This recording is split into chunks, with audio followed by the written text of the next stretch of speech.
play tonight. From the backfield, Craig James is a dangerous receiver, but his real talent is running the football. In his second year as a Patriot, James rushed for over 1,200 yards. Meanwhile, the Jets' Ken O'Brien is coming off a season in which he topped the NFL in passing. This past Sunday, O'Brien was hot once again, overshadowing Jim Kelly's debut at Buffalo with a 300-yard game that included this 46-yard touchdown to Al Toon. And the Jets' ground game has one of the best in the business. Freeman McNeil, a quick, slashing runner who gained over 1,300 yards last season. Defensively, two of the game's finest are here tonight. The Patriots linebacker Andre Tippett and the Jets' Mark Gastineau. Tippett in 1985 led his conference in reaching opposition quarterbacks, terrorizing offensive lines for 16.5 sacks. Gastineau, the oil treatment. We've got what it takes to perform. Hello again, everyone. Welcome to Giants Stadium, where the Jets play, to Monday Night Football on Thursday, and I guess that's the state of football today. And then we think we really have a fine football game coming up for you tonight. We hope that you were with us on Monday night for our season's debut. It was a great game between the Giants and the Dallas Cowboys. It might have taken you into breakfast, but it was a good way to kick off our season. Tonight, it's the Jets and the AFC champion from last year, the New England Patriots. They met 3 times last year. They split during the season. And then it was all New England in the playoff game, the wild card game. New England, of course, going on to beat the Raiders, to beat the Miami Dolphins, and they were blown away by the Chicago Bears. Two interesting coaches tonight, a former teammate of mine, Joe Walton with the Jets, and Ray Berry of the New England Patriots. They are traditionalists, and they have their players thinking they can play that game this way. And they have good football teams. For the Jets, well, when they go on defense, and we've already talked about the great Mark Gastineau, one of the best pass rushers I've ever seen in this game. They have another man named Joe Klecko. He's big, number 73, and he teams with Gastineau. There he is. He terrorizes centers. And he can really get all over them so quickly that many times they'll snap the ball, he'll draw them off sides, they'll snap it too quickly, and that's what they do. And on offense, they have the great running of Freeman McNeil, and when he stays healthy, he is as good as you can get. And they have, of course, the #1 rated quarterback from last year, Kenny O'Brien. Kenny O'Brien is a special young man. This will be his 24th start, and he plays this game like he's been playing it forever. He is solid, he's strong, he'll stand there, and sometimes he'll stand there just a little too long looking to get something done. Last year, he was sacked a record 62 times, and believe me, that can smart. Well, I mentioned Monday Night Football. It was a good football game. I think I've convinced my colleague Al Michaels that all of them go like that. They all wind up now with a win or a loss in the final few seconds. Well, this one I think has the makings of another beauty like we had Monday night, because you've got two evenly matched teams, a big game. And also, Frank, tonight I think we're going to be looking at a team that a lot of fans are going to watch very closely. You talked about the Patriots winning 3 playoff games. They became the first wild card team in NFL history to win all 3 playoff games on the road. They became everyone's darlings by doing that. But then their season ended in shreds with that trouncing in the Super Bowl 46-10. And then the following day, the revelation and confirmation by Ray Berry of what was then termed a serious drug problem. It was a tempestuous offseason. Berry attempted to diffuse another offseason controversy that might have developed when in the spring he named Tony Eason as his starting quarterback when a lot of the fans wanted Steve Grogan in that spot. In essence, Grogan has become a sort of assistant coach because Grogan calls the plays for Eason on the sideline, and they are signaled in by the 3rd-string quarterback, Tom Ramsey. We'll develop that as we go along. But keep in mind, as you watch these two teams tonight, it's only the 2nd week of the season, and the winner of this game will be the only unbeaten team in the AFC East. Miami, Buffalo, and Indianapolis have all lost. And so the Jets and the Patriots come in 1-0 with the Jets to kick off. Pat Leahy to boot it. Stephen Starring, Cedric Jones are backbeat for New England. And it's Starring from the 4. Out past the 15. He has room to the 30 and a good run back to the 35-yard line. So a 31-yard return for Starring, who had a punt return last week that would have gone for a touchdown called back on a penalty. So Tony Eason now, out of the University of Illinois, born and raised in Sacramento, California. And Tony Collins and Craig James, the running backs. Morgan suffered a slight concussion last week, and there's the offensive line minus this year for the first time in 14 seasons. John Hanna at left guard. Tony Collins for a gain of 1. Collins a couple of years ago, 1983 to be precise, rushed for over 1,000 yards, but the big man back there now is Craig James. Bennett, Klecko, and Gastineau, the great front three. Then Jackson, Clifton, Mel, and Crable, the linebackers. And the suspect secondary with Humphrey, Carter, Hamilton, and Lynn. And Kerry Glenn, who would have started at the left corner, went on injured reserve. Now the Jets are lining up in a 4-down lineman, but they're lining up in a kind of an odd man line. They have Klecko worrying the center, and he will worry the center for you. Craig James trying to go over the center, and nothing doing there. Lance Mel is the first man, number 56, in on the tackle, and so it'll be 3rd down and 8. You mentioned Bobby Humphrey opening up over the left cornerback spot as the special teams come out for the 3rd down and long situation. I would not be surprised at all if we don't see New England quickly test Bobby Humphrey over the cornerback. They'll try to work him into an isolated position. Of course, the Jets defensive coordinator Bud Carson will try to keep him with some help. But New England will try to get him under single coverage if they can. Out of the shotgun. The ball's loose. The ball loose back at the 15-yard line. Mel chasing it down and gets there for the recovery at the 9. It's always Lance Mel for the Jets. Klecko, I think. Gastineau gets most of the ink, but Klecko is one of the great players of all time. Number 73. Here he comes, just bullying his way in.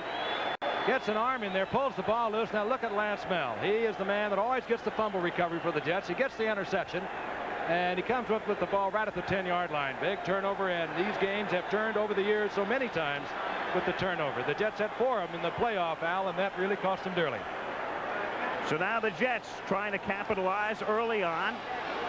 Ball just inside the 10, so O'Brien leads them up 1st down and goal. McNeil and Page, the running backs, and it's Page straight ahead. Their short yardage specialist, and he fumbles, and New England gets it back. And it's ruled dead at the 11-yard line. So Brent Williams running down the field, but the play is over, and New England gets the ball back. And we've played 1 minute and 39 seconds, and back come the Patriots offensively. Page turning it over, giving it back to them. Williams coming up with it. Again, things just a little bit tight in the early going. These two teams figure, and they both know that they are going to play it right down to the wire in the AFC East. Here comes Page. Again, getting the hand in there was Nelson, and the big hit was by Toby Williams. And so the Patriots right back on the field.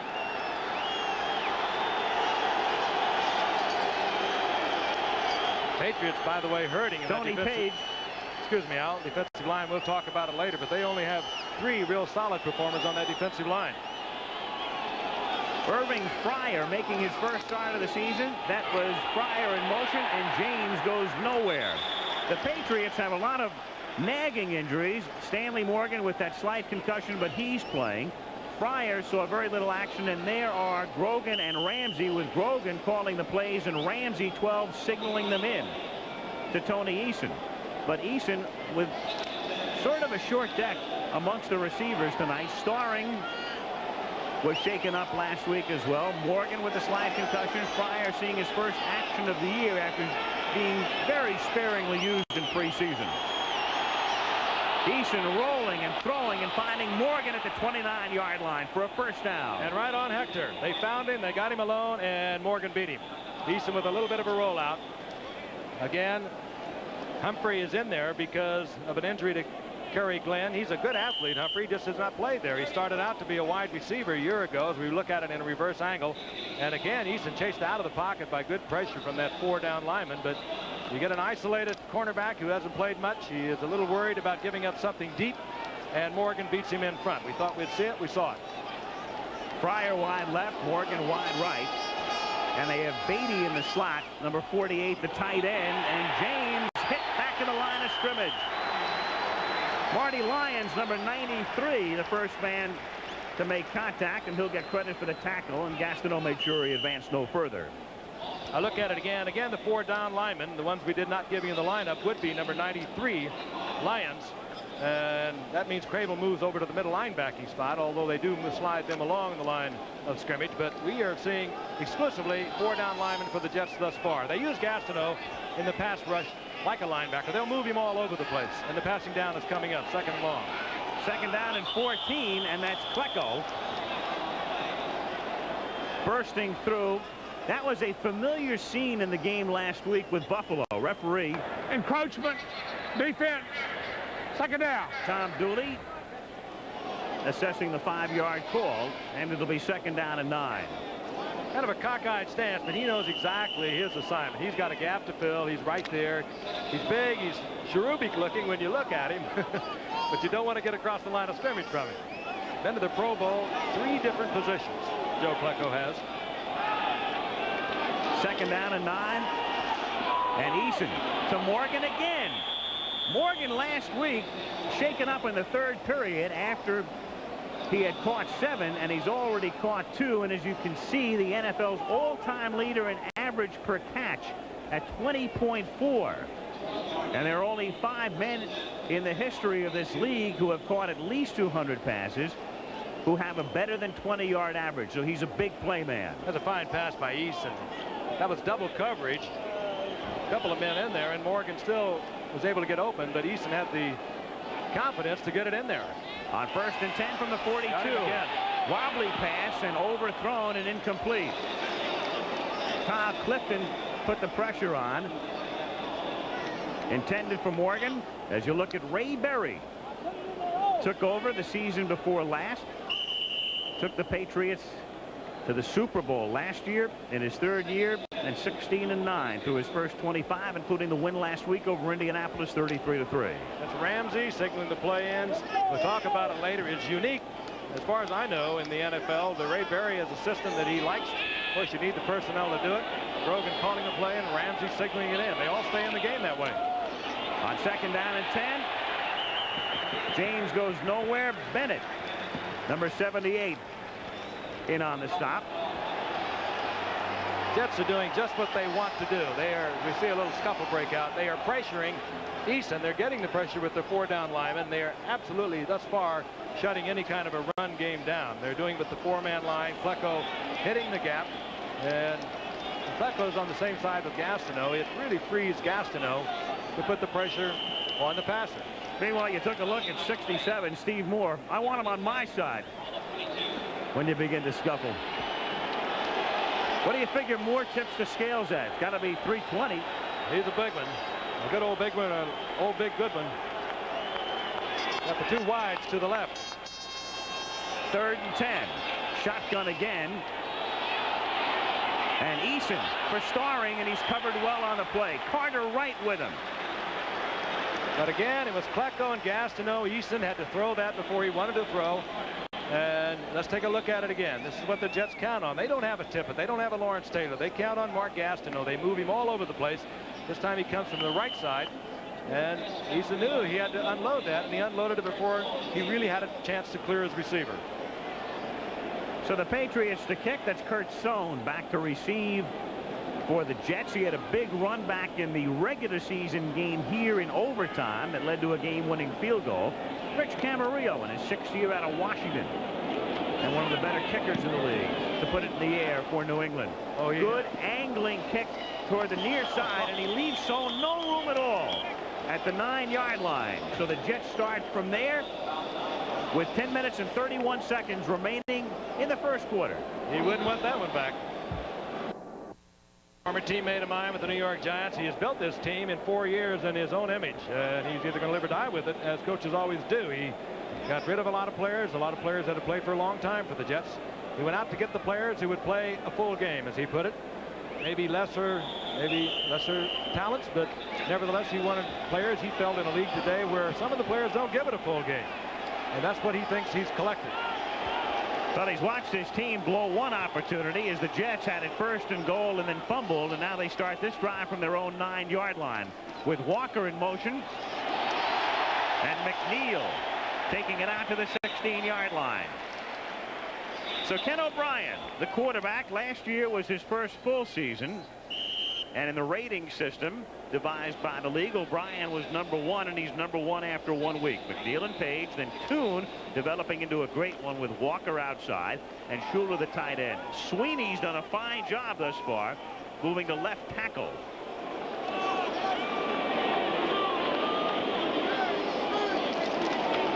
second down. McNeil moving to the outside and finds a little bit of room.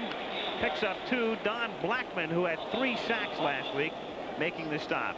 Williams, and Veras are the front 3, and then the linebackers, the great ones, Tippett, Blackman, and Nelson in particular, with McGrew. And then the outstanding secondary, Lafette, Claiborne, James, and Marion. What the Jets have to do, they have to neutralize Andre Tippett and Don Blackman. You have not heard that much about Blackman, but believe me, he is a good one. On 3rd down and 2, O'Brien staying in the pocket and throwing, and it's incomplete and off the hands of Steve Nelson over the middle. So the Jets stay on the ground for the first 2 plays, and on 3rd and short, go to the air, and in comes the punting unit. Pressure that time from Veras, and as you mentioned earlier, Al, we are seeing Irving Fryar for the first time. Dynamite return man. Great speed, great quickness. He has been troubled throughout the preseason and missed much of, I guess he was out all last week with a pulled groin. Dave Jennings, the longtime Giant who came to the Jets last season, stands at his own 3. Fryar is positioned at his own 40-yard line. Jennings gets it away. It's a wobbly kick and fielded at the 40. Some blocking, comes to the outside and is dropped back at the 45-yard line. Tackle made by Matt Monger. And so the Patriots take over at their own 45 when we come back. No score. Al Michaels with Frank Gifford. Giant Stadium in East Rutherford, New Jersey. The Giants will be here on Sunday to take on San Diego. The Jets, as they gather offensively on the sideline, their defensive unit back on the field, and New England with its 3rd possession at its own 45-yard line. No score. 9:10 to play, first quarter. Each team coming in 1-0. James straight ahead. It's 2nd down and 7. What about the situation right now in New England? And there is Grogan and there is Ramsey, Frank. Can you ever recall a situation such as this? I think you have to have the exact personnel, and Ray Berry thought he had it. You saw Eason flashing the signal in. It's being called by Grogan, who's been around 12 years, and Ray Berry has great respect for Grogan. He likes the way he calls the football game. He said, why not keep him in the game this way? And he probably would call the game better than I'd call it. So he's calling it from the sideline. Just worked very well. I think it's a great idea. You have all 3 of your quarterbacks involved in the football game, and they also know their own people better than you do as a coach. 2nd down and 7. Set up the screen. Collins cannot get the block he needs and takes it to the 50-yard line. It's a minimal gain. Call it a gain of 2. It'll be 3rd down and 5. What Ray Berry also told us in this system, he is very positive that Grogan will not give in to any kind of peer pressure. He is going to call the game that he would like to call. He's not going to be pressured from outside by any of the other players. And there's Ramsey again signaling the play in. But Ray Berry played in the days when he could walk into the huddle and tell Johnny Unitas, I can beat that guy on a square out deep at 14. And Unitas wouldn't even repeat the call. He'd just say on 3. And Berry is a throwback to those days, and he's trying to put it in here. 3rd and 5. They get the first down as Morgan runs an out pattern, and Stanley's already caught 3, and that's 10 in the young season in less than 5 quarters for him. And remember, last week with that slight concussion, those 7 catches came in less than 3 periods. Morgan is tough. You have to respect the deep threat even at his age, and he's been around for a while, 10 years. Mullen playing him loose, playing him for the deep move, and they're going to put one cornerback. They're going to probably try to protect Humphrey as much as they can with double coverage, and that means the opposite cornerback is going to be in a lot of single coverage. Derwin Williams is now in the game, and he's the wide receiver who goes in motion. The fake to James, pressure, and look out. Back at the 43-yard line, Joe Klecko, number 73, who certainly introduced himself to Jim Kelly in Buffalo on Sunday, gives a how do you do to Eason. And there's a penalty flag down at the 42-yard line on the near side.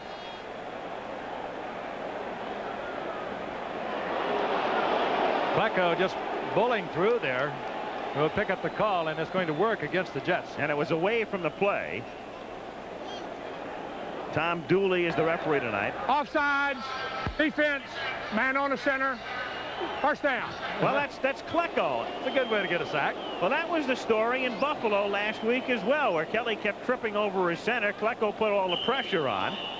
And as you mentioned, Frank, three-time Pro Bowl selection, 3 different positions, and you were the only other man to go to the Pro Bowl from 3 spots. Oh, gee, Al, really? He just lined up offsides, and he's sitting in there kind of an angle. What it really equates to is an odd man line. A 4, you're playing odd. Just send me the check. 1st and 5 now after the penalty. Collins run out of bounds. Collins adapting to his new role last year. Well, again, he was a man who rushed for over 1,000 yards in '83, so he was the big man out of the backfield. And then last year, he had to subjugate himself in that role to Craig James. What he really has done, Al, is turned into an all-around football player. He's become a fine blocker. He's about 210, and he was a good blocker to begin with, but he has turned into a real gifted blocker. And as you said, he's just subordinated himself totally to the team offense and to Craig James. That's Fryer in motion. It's 2nd down in inches, and there was movement on the right side, and the play is whistled dead before its inception. It looked like Greg Beatty, number 48, may have been the first man to move the tight end on the right side. False start, 67 offense. And it was 2nd down. Man next to him, Steve Moore, and Moore got Beatty to go with him. Steve Moore listed at 305. No way. I think he's bigger than Newton in Dallas, the kitchen. Looks like a condo over there. He is a large one. You know, it's difficult playing against the 4. They don't see it that often. You know, they work against the 4 down lineman during the week, but you don't get that contact action. And you come in and you play it once, and then maybe 3 or 4 games you don't see it again, except in passing situations. The Jets have gone with it throughout the entire evening thus far. On 2nd and 6, swing pass, and James will throw. He threw for 2 touchdowns last year, and he had one here, and Fryer dropped it. Oh, no. Craig James, who last season was the only non-quarterback in the league to throw for 2 touchdowns, had an easy one. And Irving Fryer, it was almost too easy for him. That's nightmare time tonight. No question. Wide open. You're standing there in front of 76,000 and countless millions. You read it right into your hands. You're telling yourself to read it into your hands. He wouldn't drop that again in 100 attempts. That hurts. Look at it again. Wobbly pass, but Fryer looked it right in. He had no problem. There was not a Jet within 10 yards of him. Deja vu for Fryer. Remember, he dropped that one in the Orange Bowl for Nebraska against Miami a couple of years back. Throw over the middle and wide open, and taking it down to the 24 is Stanley Morgan. And so Morgan turns a 3rd down and 6 into a 1st down. And the Patriots keep moving with 6 minutes and 56 seconds to play in the period. And that's 11 catches already this season for Morgan. That time, Eason had all the time Ray Berry could hope that he would have. The first time, he has not felt some sort of pressure. And they held out, formed a perfect pocket for him, and he had plenty of time, and that is the result. And you have receivers like Morgan and Starring and Jones, Fryer. They're going to be open if you give them time. 1st down, and again, it's not Klecko this time, but Barry Bennett, number 78, who's over anxious. 3rd time tonight. Encroachment, 78 defense, 1st down. Just reading it, trying to anticipate. A lot of times the quarterback will get into a habit of going on a 3 count, a 2 count, a 1st sound, and they'll do it 2 or 3 times in a row, and you kind of get conditioned to it, sort of like Pavlov's dog, and you start to read it even subconsciously, and you'll jump offside. Grogan calling a pretty good football game thus far. He's getting a lot of help, however, from the defense. 1st and 10 from the 18-yard line. I wonder if he called that James option pass. But he did. He calls a straight drop back and a throw to Beatty here, and Beatty scrambles forward, the 8th round draft choice out of Stanford. Gets all the way down to the 6-yard line, and he's stopped by Johnny Lynn. And the Patriots going to that side, and that's the side where the Jets are weak. Beatty, the rookie, is in there because Greg Hawthorne, the tight end, has been injured. But again, it was pressure on Eason. That is always going to mean, when you come with the linebackers, as the Jets did then, you're going to find somebody in single coverage. And Eason, very cool, found the single man, and Beatty was open. And so the Patriots again exploiting the left side of the Jets defense. And it's a 1st and goal in a scoreless 1st period with Fryer in motion from the 6-yard line. Irving turns back the other way. The play fake and the throw, and wide open open for the touchdown in the end zone is Tony Collins. He's a complete football player. Joe Walton cannot like that drive. He gave up 2 offsides, even though Fryer should have had the touchdown a long time ago. The Patriots, they didn't lose it. They came right back and got it the hard way. And Collins was wide open, working out of the backfield. He is the complete football player. Former 1,000-yard rusher, tremendous blocker for James. Found the open spot between 2 defenders, and why somebody wasn't with him, I don't know. I don't have a clue who would have been responsible for him, but somebody should have been closer than that when you get down that close. Now Franklin to kick with 5:55 to go in the period, and Tony is perfect. He had 4 field goals last week, and it's 7-0 Patriots. Collins just coming off the screen over there. And Eason was on him all the way. He knew he was going to find Collins. They had probably worked on it. They'd probably picked it up in films. He was wide open, and they get on the scoreboard first.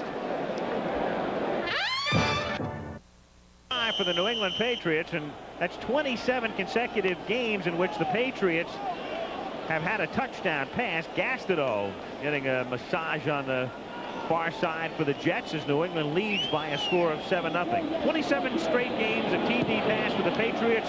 That's the longest such streak in the league. The kickoff taken by Kurt Sohn from the 6. He's to the 20, the 30, and stopped at the 42-yard line. So a good run back.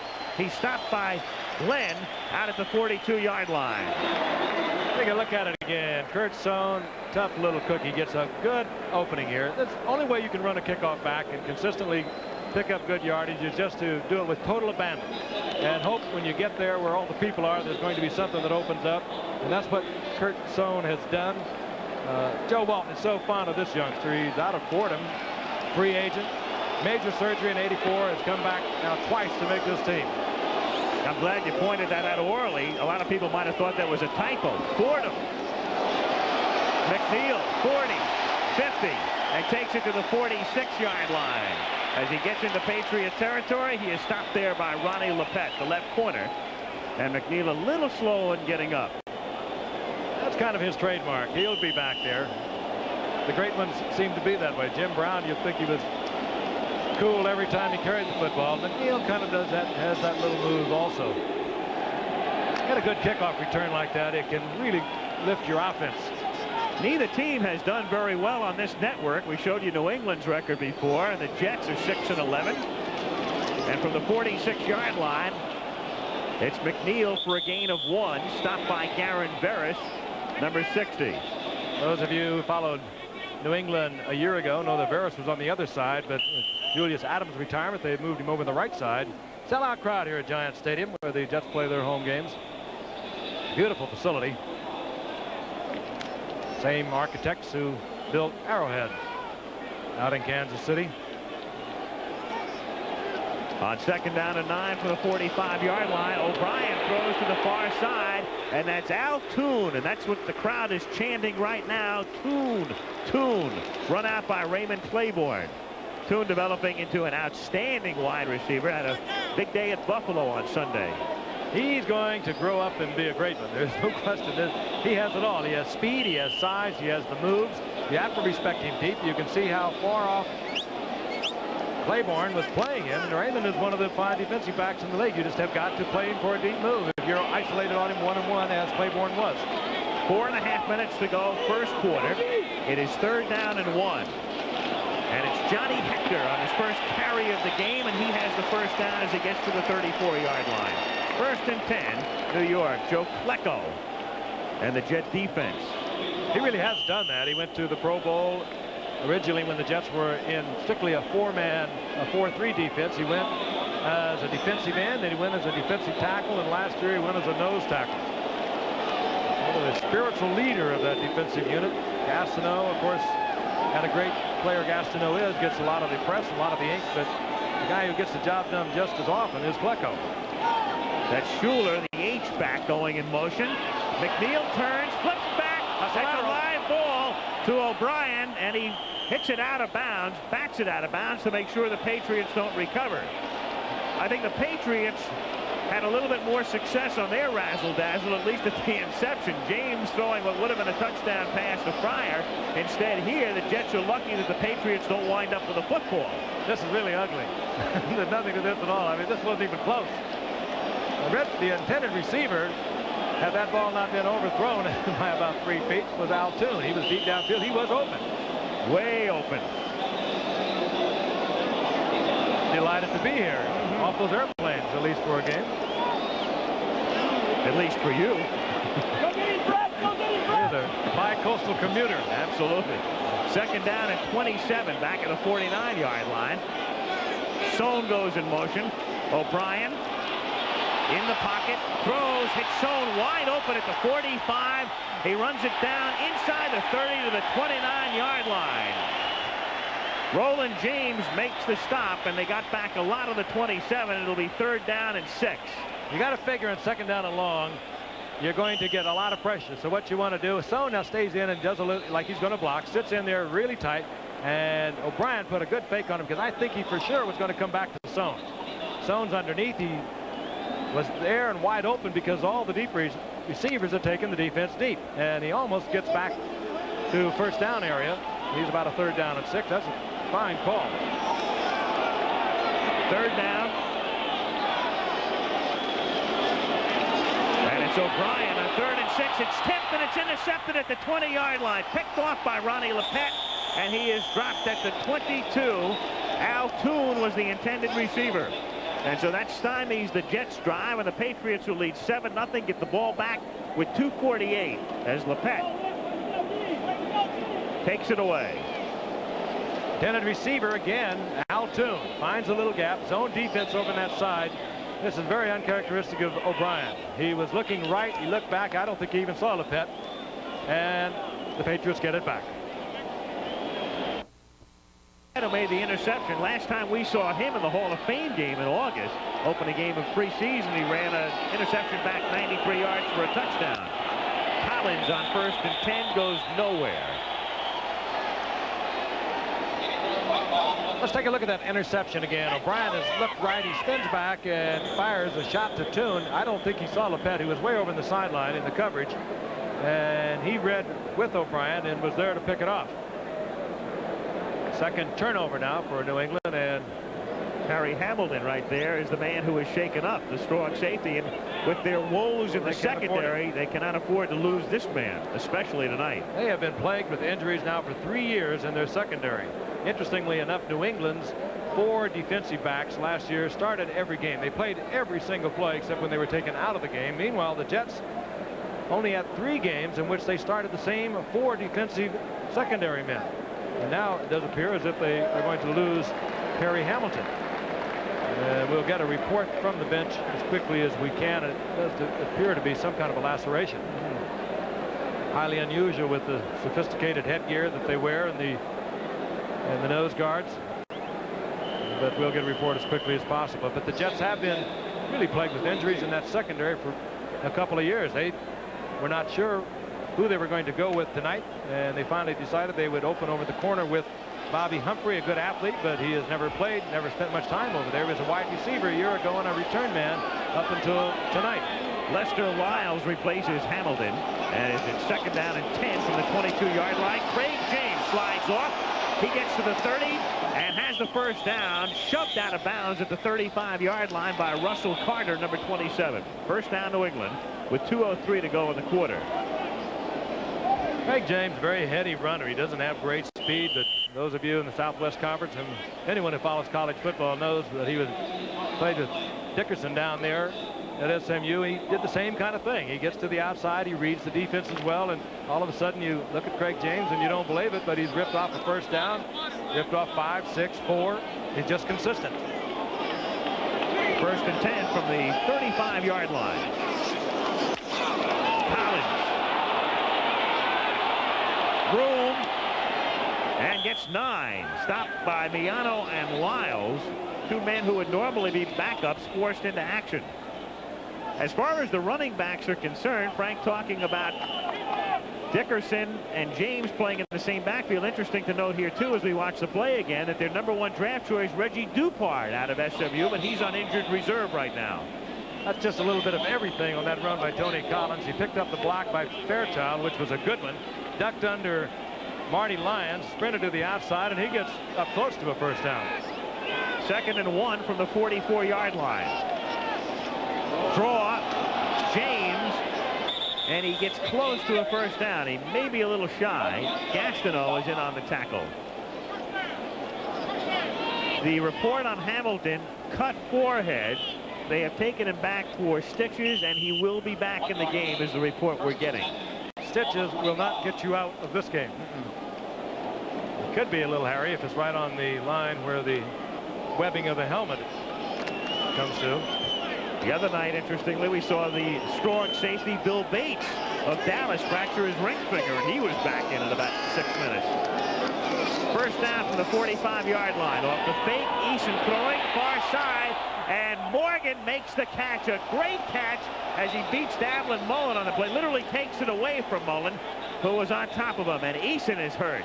And a flag is down with him. It's going to be a late hit, I believe, and it's going to work against the Jets. They continue to work on Mullen. What's happening is they're trying to protect Humphrey, and they're leaving Mullen all alone on single coverage, and they have done it 2 or 3 times, and Eason picks it up immediately, and they come right to Morgan, gives him a little drive, just enough to hold him, and that was just a great effort because Mullen had good position.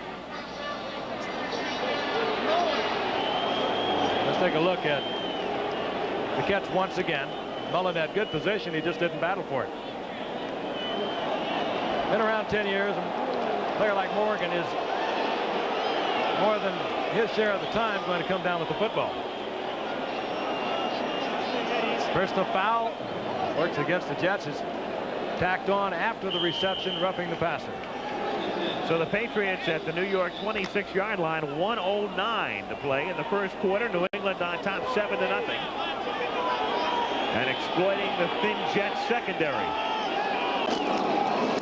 Tony Collins picks up 3. You know, I'm wondering, Frank, as Grogan calls the plays, if he's calling the exact plays he would call if he were the quarterback, as opposed to thinking about what's best for Eason. I would suppose so. He's calling what I think he feels the situation demands from the ready list. On a 1st and long, you have a certain 2 or 3 plays you're going to go with. 2nd and long, 3rd and long, 3rd and short. Each situation, and there aren't that many in football if you think of it, you have 2 or 3 plays that you go to. The entire team knows that. On 2nd down and 6, going deep and incomplete. Cedric Jones was the intended receiver, but Russell Carter, the best of the men in the lineup in the secondary right now for the Jets, provided the coverage, and Lance Mel forced Eason to get rid of it in a hurry. Further on, Grogan's calling, what he is trying to do is to get, I'm quite sure, get a situation where he can get the individual coverage, and he's been getting that coverage on with Davin Mullen working against a Morgan, and I'm sure the Jets are trying to protect Humphrey, giving him a little assist whenever they can, and no matter what Grogan calls, Eason comes up, looks over the defense, and he knows where he's going to go with the football.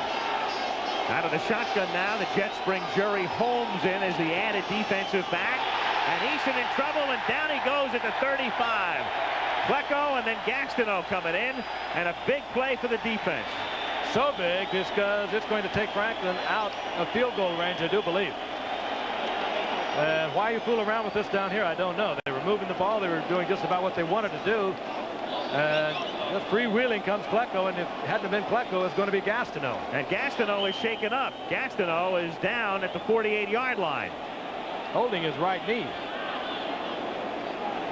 Again, Klecko always the pressure. And now they look at Gastineau's right knee. Could be that he just banged it on the surface.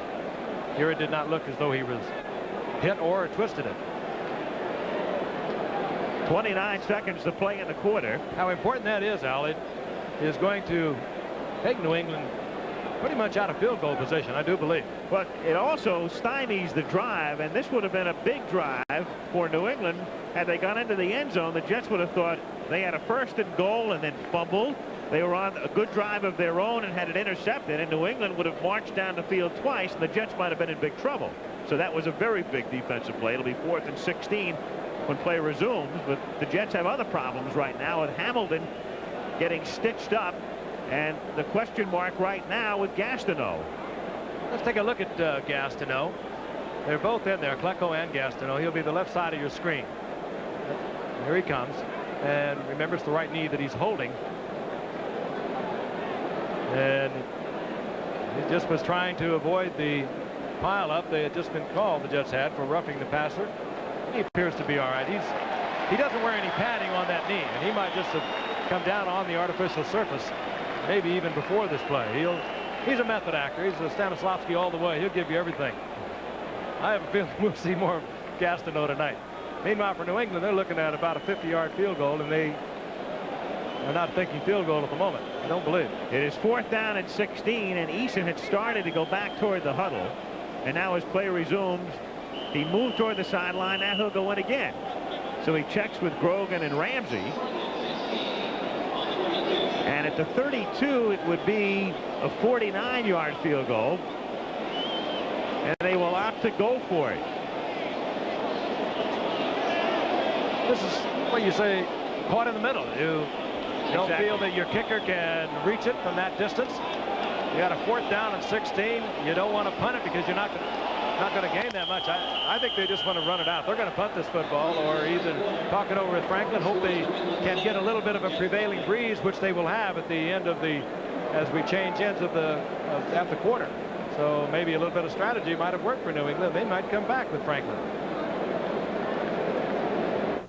This is Coach Joe Walton of the New York Jets. Strategy played out by Ray Berry. He feels that Franklin will have a little better edge.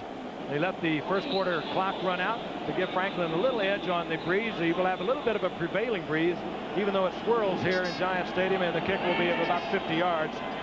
Snap is good. So is the hole. It is long enough, but it is wide. Wide to the left in this swirling wind at Giants Stadium. And so Franklin, who made 4 last week, misses 1 here, and the Jets get it back down 7-0. By about a foot. This ABC Sports exclusive is brought to you by General Motors Corporation, makers of Chevrolet, Pontiac, Buick, Oldsmobile, Cadillac, and GMC trucks. So Franklin comes close, but the Jets take over at the 32-yard line, 1st and 10. And O'Brien goes to the air on 1st down. Throws. Page makes the catch at the 36, and it's a gain of close to 5. Roland James, who was in on 12 tackles last week to lead the Patriots in that department, makes the stop. Patriots have done what the Jets have done what they have tried to do, and that is sort of neutralize the 2 outside linebackers, Blackman and Tippett. If we look at the numbers from the first quarter, turnovers, of course, by the Jets, one of them leading to a touchdown, and that's the margin of difference. 2nd down and 5 as McNeil seeks the 1st down and gets it. But no, he is out of bounds at the 42-yard line. The official marking the spot just shy of it. I tell you, that's one of the oddest pairings I've ever seen, though, on a statistical sheet. 11 first downs and 97 yards gained. And those were the numbers. That's eking them out. And getting some penalties as well. Officials timeout. McNeil, who, as you know, has had injury problems throughout his career. He's never played in more than 14 games in any one season. He's missed a lot of times, and maybe he did indeed get the 1st down as they remarked the ball. And he does.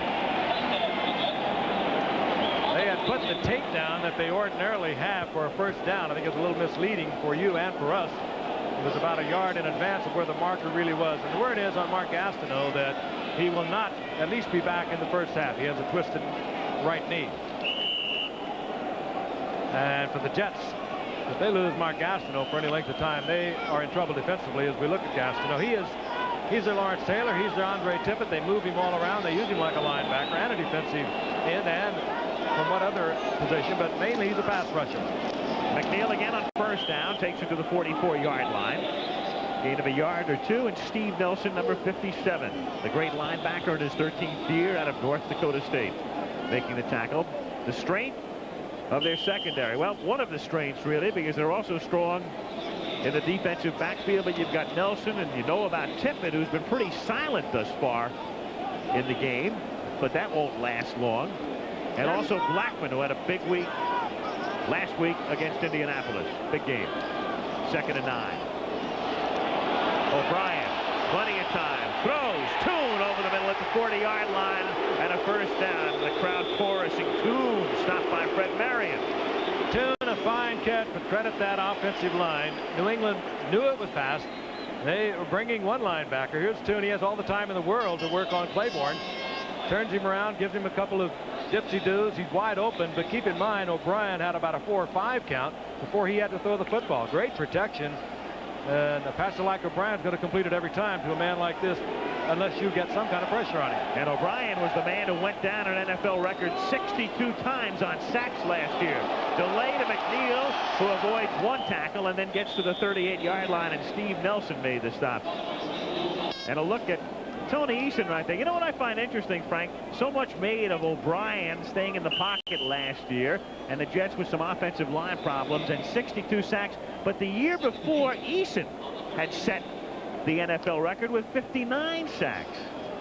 And look at the way he bounced back last year. Not that O'Brien is bouncing back, but it's interesting in that a lot of sacks don't necessarily mean you're not having a good year. I find it amazing they're both walking around.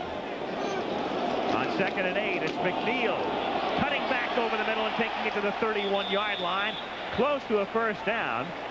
The yard marker is at about the 30.5 as Steve Nelson makes the tackle again, 57. And McNeil Slow now. in what's become an all too familiar posture for the Jets and their fans. Hurt, holding his forearm or wrist. McNeil has a very unusual style of running. He runs very low. He's with the quick cut. He has good speed, not great speed, but look how low he runs. Now he gets down, plants the foot, and he stays on his feet. He just fell on the ball, I believe, and this could be a sternum injury. It could be that he has the wind knocked out of him. Now they're working on his right hand, but he fell right on top of the ball, and he was carrying it in his right hand, and you just have to hope that it's nothing serious. Now on the turf, with somebody falling on top of you, anything can happen. Well, the Jets in this young season now have already lost Kerry Glenn, the cornerback. Tonight, Harry Hamilton being stitched up and expected back. Gastineau with a knee problem right now, and now they got another thing to think about, McNeil. Now he'll cover it up with his right hand as he spins forward. Actually, he caught the right hand underneath him, and that's the one they're looking at. Nelson on top of him as he went down, and the right hand apparently buckling back underneath him. So it's been a very costly night personnel-wise for the Jets. Johnny Hector would have to assume the brunt of the duty at that position if McNeil can't make it back. Watch the right hand. Oh, yeah. This could be the wrist or the elbow. It fell right on top of the right hand. Looked like he had it caught under him, and wouldn't want to speculate. It could even be a dislocated elbow. The only time Freeman played in every game in a season, it was 1982, and you have to put an asterisk next to that one because that was the year of the strike when he played in 9 games. So it's New England 7 and the Jets nothing with 12 minutes to go in the half. Looking at the right hand, it appears to be the right wrist. He came off in obvious pain, and they are going to put some sort of a splint on the right arm, and I think that now we can see they're going to x-ray it right on the sideline, and we'll get a report as quickly as possible. As play resumes, it is 3rd down and a yard to go, and they give it to the short yardage specialist Page, who fumbled earlier. Tony this time takes it to the 25 and gets the first down. So the Jets keep moving, but they've got problems, big ones right now. Again, they continue to look at Freeman McNeil. It is either in the right forearm or the right wrist, and he is in obvious pain. They have x-rayed it, and now they'll put some sort of a splint apparatus on it. 1st and 10, New York at the 25-yard line. This is Hector. He'll have to pick up the slack, and he takes it to the 21-yard line. And again, Steve Nelson, having a big first half, is in on the stop. For Freeman McNeil, it's been tough sledding against New England. A year ago, After a big win over Miami, the Jets went up to play New England, and while they were warming up, Freeman went over to Dr. Nicholas and said, I had some sore ribs or something, and by the time they got around to x-raying, they found out he had a fractured rib and missed that game altogether. And he's out of this one. Hector and Page are the running backs.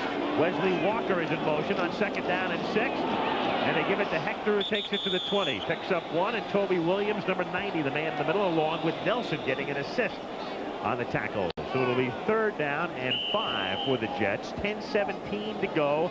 First half. New England on top, 7-0.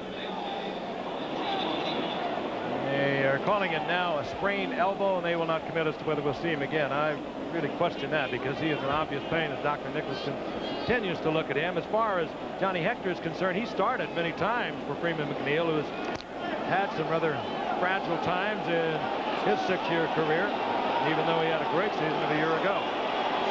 3rd and 5 at the 21-yard line, as O'Brien has a lot of time again, and a good catch is made at the 10-yard line by Mickey Schuler. O'Brien loves to go to Schuler, and Andre Tippett makes the tackle. Schuler reaching up, 6'3", 231 in his 9th year out of Penn State. He's been O'Brien's favorite target the past couple of seasons. 76 receptions for Schuler a year ago, his best by far. And again, look at the protection. That makes it all possible. And O'Brien loves to sit in there. He loves to read the defense. Now, they have neutralized Tippett. That's what they knew they had to do. He got in there and on the tackle, but they have taken him out of the pass rush. And Tippett led the AFC a year ago in sacks. He hasn't been close to O'Brien tonight. 1st and goal, Jets at the 9-yard line, and O'Brien, who was trying to reposition Schuler, winds up taking a timeout with 8:57 to go in the half. He just had the 30-second clock run out on him. He was going to blow a 5-yard penalty, so he used one of the timeouts. I hate to do it. And again, we will get a further report on Freeman McNeil when we can. But the Jets have really been affected by the players they have lost tonight. We don't know whether Gastineau will be back. Harry Hamilton, one of the few healthy defensive backs they have. Freeman McNeil represents the running game. They're hurting. The Jets have a 1st and goal at the 9-yard line with Schuler in motion. New England ahead 7-0. O'Brien looking left, throwing, and has it nearly intercepted. In and out of Rocky Cleaver's hands, and nearly picked off by Raymond Claiborne. Had Claiborne come up with that one, it would have been 14-0. 2nd down and goal. Again, good protection for O'Brien. He had plenty of time to step back in there, and that's one of the few errant passes he will deliver for you. You look at it again. It was Cleaver, as I mentioned, the intended receiver. Claiborne would have had a sprint down the sidelines, and Cleaver got a hand in there to help out. Long drive. It is the 12th play of this drive. 8:52 to go in the half, as Page had that room close in a hurry. Toby Williams drags him down, number 90. It's 3rd down. The Jets have had their first 3 possessions end in a fumble, a punt, and an interception, and right now they're trying to get in to tie it on 3rd down and goal.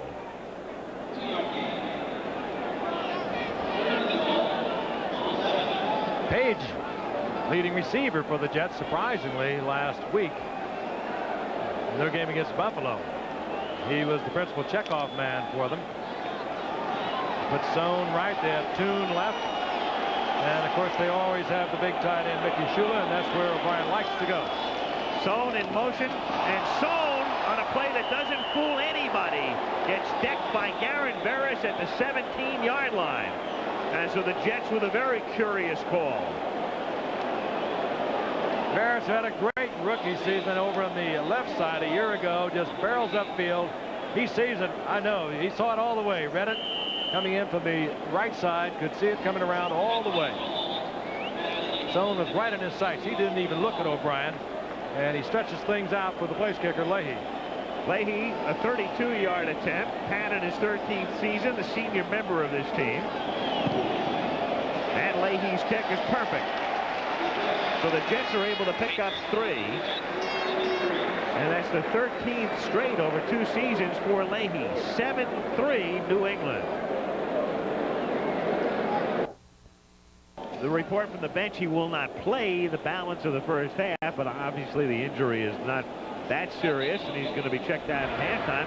And if you can read lips right there, it's almost as if he's indicating he's ready to go back in. That's Dr. Nicholas, the orthopedic surgeon and team physician for the Jets, talking with Gastineau. 7-3 New England as Leahy kicks off. Good deep kick into the far corner of the end zone, and Fryer comes out with it to the 10 and stopped at the 25 and a flag.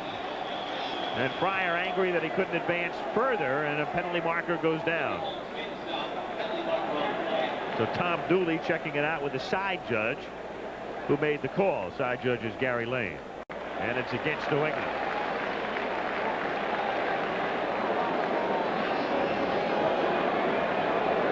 Illegal block. 52 of the receiving team. First down. Johnny Rembert, who scored a touchdown the other day, recovered a fumble against Indianapolis, is the guilty party as the ball is moved back to the 9-yard line. 1st and 10 New England. Strange game. It's certainly not a pretty game, but it is also presenting some tremendous hitting midway through the second quarter. And of course the game's so important to both these teams because as they look down the road, I think both teams know they're going to be there in the final running for the Eastern Division of the AFC. Marty Lyons taking Gastineau's spot on the defensive line. 1st down. Craig James over the left side takes it out to the 13-yard line. Bob Crable, number 50, makes the tackle. On Monday, we will be in Pittsburgh, where the Steelers will try to rebound from their thrashing at the hands of Seattle, and the Denver Broncos, coming off a thrilling victory over the Raiders 38-36, try to go 2-0. Denver against Pittsburgh Monday at 9, and then another Thursday game a week from tonight, 8 Eastern time. AFC Central battles Cincinnati against the Cleveland Browns. 2nd and 5 for the 14-yard line. James on the delay, looks for Rule, now past the 15 to the 17. It'll be 3rd down and a long 2.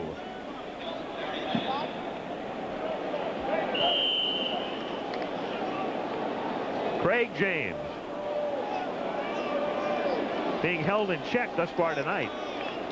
Still, the Jets stay with that 4-man down line. And Lions number 93, Klecko in that cock position. Now the Cowboys line up in their flex defense. 3rd down, 2.5. Penalty marker. And a low throw and incomplete. Intended for Derwin Williams, who was in motion on the play, but let's see about the penalty. And the penalty appears to be against New England. It is illegal procedure. They can decline that, and the Patriots will be forced to punt with 6:02 to play. Eason wants to know why. Jets should get the ball back in good field position. That time, New England, who had been able to move the ball pretty much on each series that they had possession, all of a sudden they seemed to become all of a sudden lifeless, and the Jets should get the ball back in fairly good field position. JoJo Townsell out of UCLA and the USFL to accept Rich Camarillo's kick. The penalty call was against Steve Moore on the last play, the big tackle, as Camarillo gets set to kick. Right now, Al, he's kicking into a pretty heavy gust of wind. Swirling wind, but a good, deep kick. Fine kick. Backs him back to the 28-yard line. Townsell looks for room and gets popped at the 35 and advances to the 37. Guy Morris in on the tackle. 5:35, 56-yard kick and an 8-yard run back.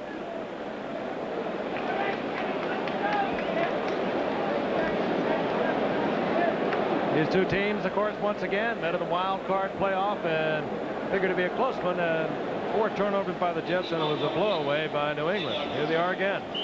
Well, Lou Holtz makes his Notre Dame debut, the head coach, at home against the Michigan Wolverines. Our CFA presentation at 3 Eastern time. Michigan, good shot at a national championship, ranked 3rd. Opening game for both teams.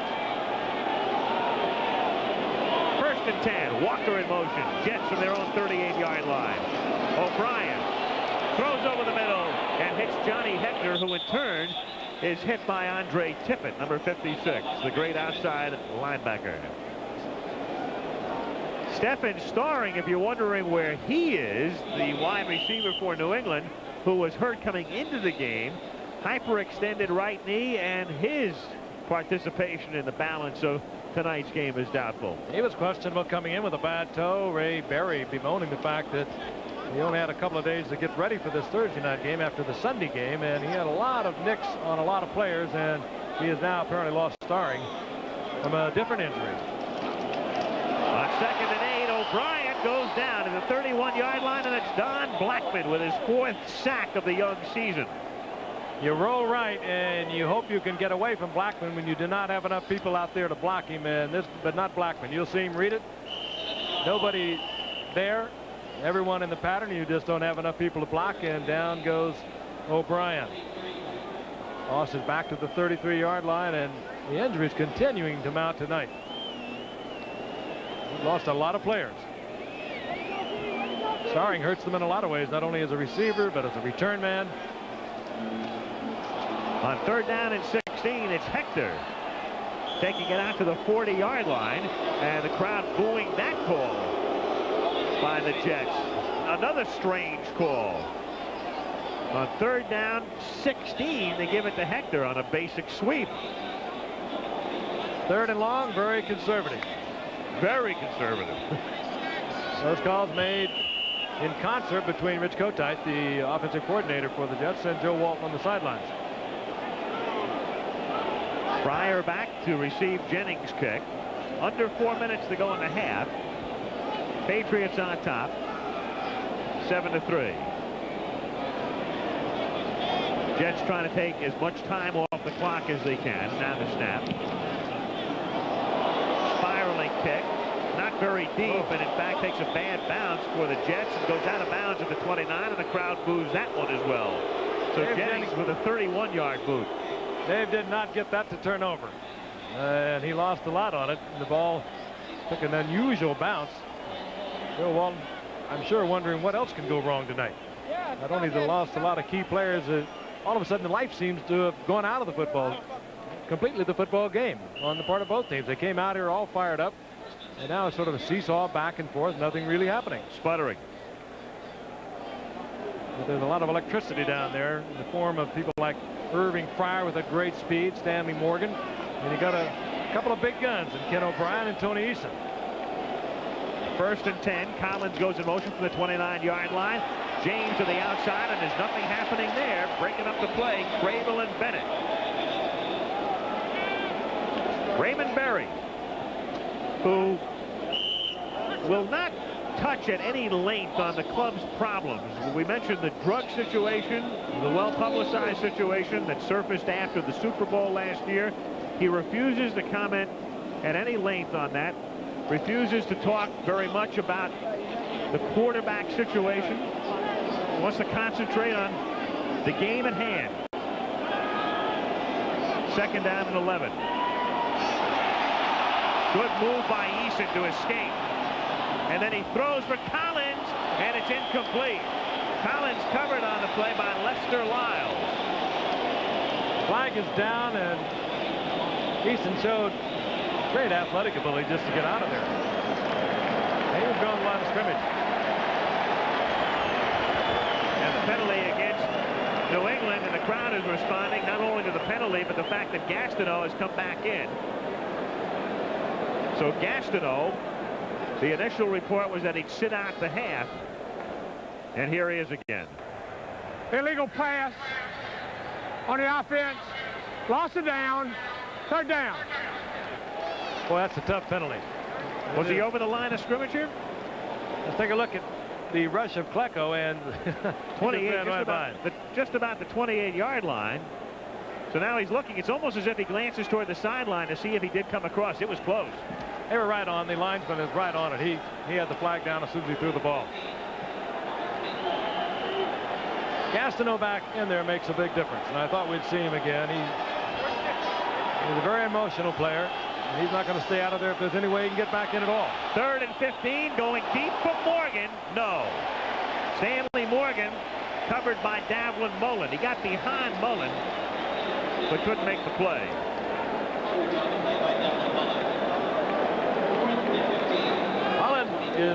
seeing a lot of work tonight. Morgan has caught several on him, I believe 4, and I think they've all been on Mullen, and they continue to work there. He is the man that the Jets are counting on for that individual coverage, and Eason is reading it right. He keeps coming back to him. Kurt Sohn with Camarillo to punt.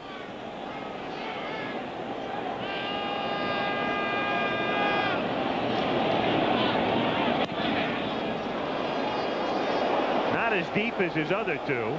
Fielded at the 30-yard line by Sohn, and he runs out of bounds at the 45. Tough cookie, Kurt Sohn. No one ever thought he'd come back from that major knee surgery he had in 1984, but he came back, worked, and he's played back not only to win a spot on the team, but a very important part of it. And coming out of Fordham University, we used to call it club football, and it's not what you call your basic major league football. Alma mater of our graphics genius, Steve Hurt. Mr. Univac. 1st and 10 from the 44-yard line. Over the middle, O'Brien finds Walker to the 42 and a first down. Ronnie Lepet covering on the play. So we're down to 2:20. The Jets have used 1 timeout, so they have 2 remaining. And without a huddle now, O'Brien wants to get a play off before the 2-minute warning, and does. Throws over the middle, has Page, and Page takes it to the 35-yard line for the 2-minute warning. It'll be 2nd down and 3 when play resumes as Roland James makes the tackle. So 2 minutes to go in the first half at Giant Stadium, East Rutherford, New Jersey, where New England leads the Jets 7-3. Yard line. Again, Freeman McNeil is out of the game, and it's Johnny Hector eluding 1 tackle and then picking up the first down on a nice move as he got by Steve Nelson. Tippett and Lepet wind up making the stop. That's fine running. They'll go with a hurry-up offense. They've called a couple plays in the huddle already. Trying to conserve their timeouts remaining. They have 2 left on 1st and 10. O'Brien has Toon, and Toon has it stripped away at the 15. I think Fred Marion might have gotten his hand in to help deflect it. Either that or Toon simply dropped the football. We'll take a look here. I think it's one he should have had working against initially Claiborne. Marion will be inside coverage as they play him inside out. And here comes Marion, 31. Go up that and take that in the chest. Yeah. He just didn't handle it. Stops the clock with 1:37. 2nd down, 10 at the 30-yard line. Walker and Toon are both to the right this time, and Dennis Blygen is in the game. They send him out into the pattern. Pump fake and a throw toward Blygen, and that's incomplete. Don Blackman covering. There could be no complaints really for the protection that Ken O'Brien is getting tonight from a hard rushing pass team with defensive team with Tippett and Blackman. They can put a lot of pressure on you, and yet the offensive line has protected O'Brien in good fashion. Leahy getting ready on the sidelines.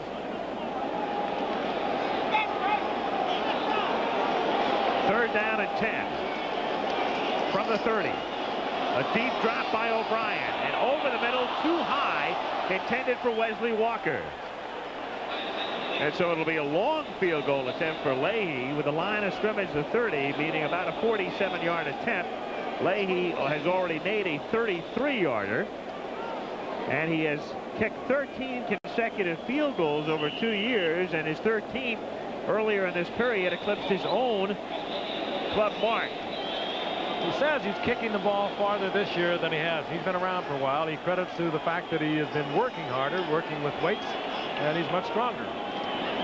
47-yard attempt, plenty of distance, and plenty of accuracy. That could have been 57. Ooh, boy. A lot of foot there. I'll tell you, New England on a field goal attempt let the clock run out, remember, and they wanted to kick the other way in this swirling wind. I don't think they made the right choice at the end of the first quarter when you can kick it that far going this way. Well, as we said, it is swirling. Still time to get some more action going for New England. Although their offense had dominated in the early going of the first quarter. If you're with us, all of a sudden it's slowed down. The game is almost turned into a slow motion game. But it is tight, and again, there's so much on the line. Both winners a week ago. Jets beating Buffalo 28-24. New England over Indianapolis 33-3. And I've mentioned several times they know down the road that they should be in the running, either most certainly for a divisional race at the end of it, or certainly a wild card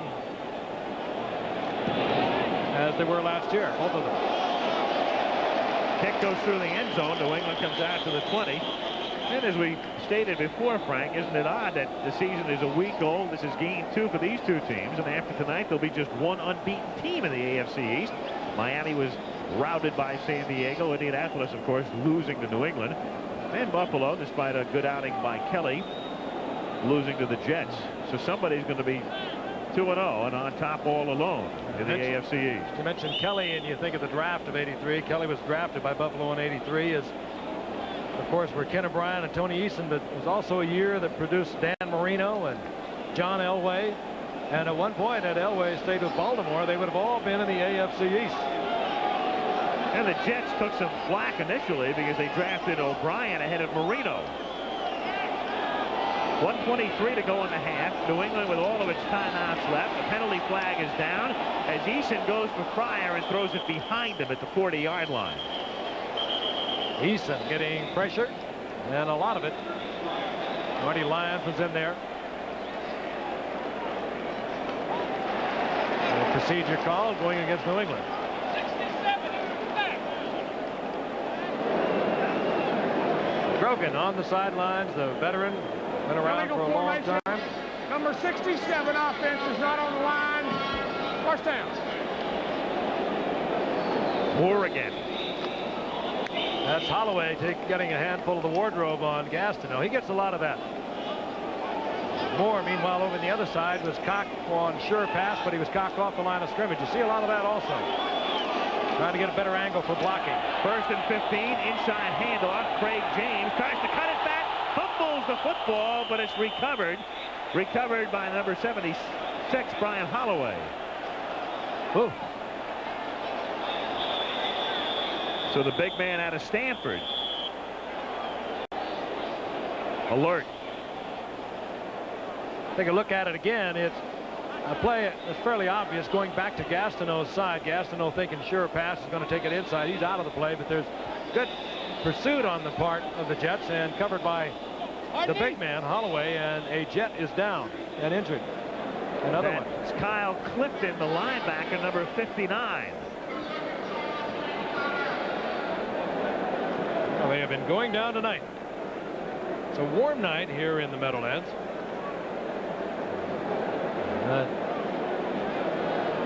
Neither coach, and we talked to them at length, Joe Walton and Ray Berry, neither coach likes to play a Sunday game and then a Thursday game. I don't think any coach in the business likes to do it. Let's take a look at it again.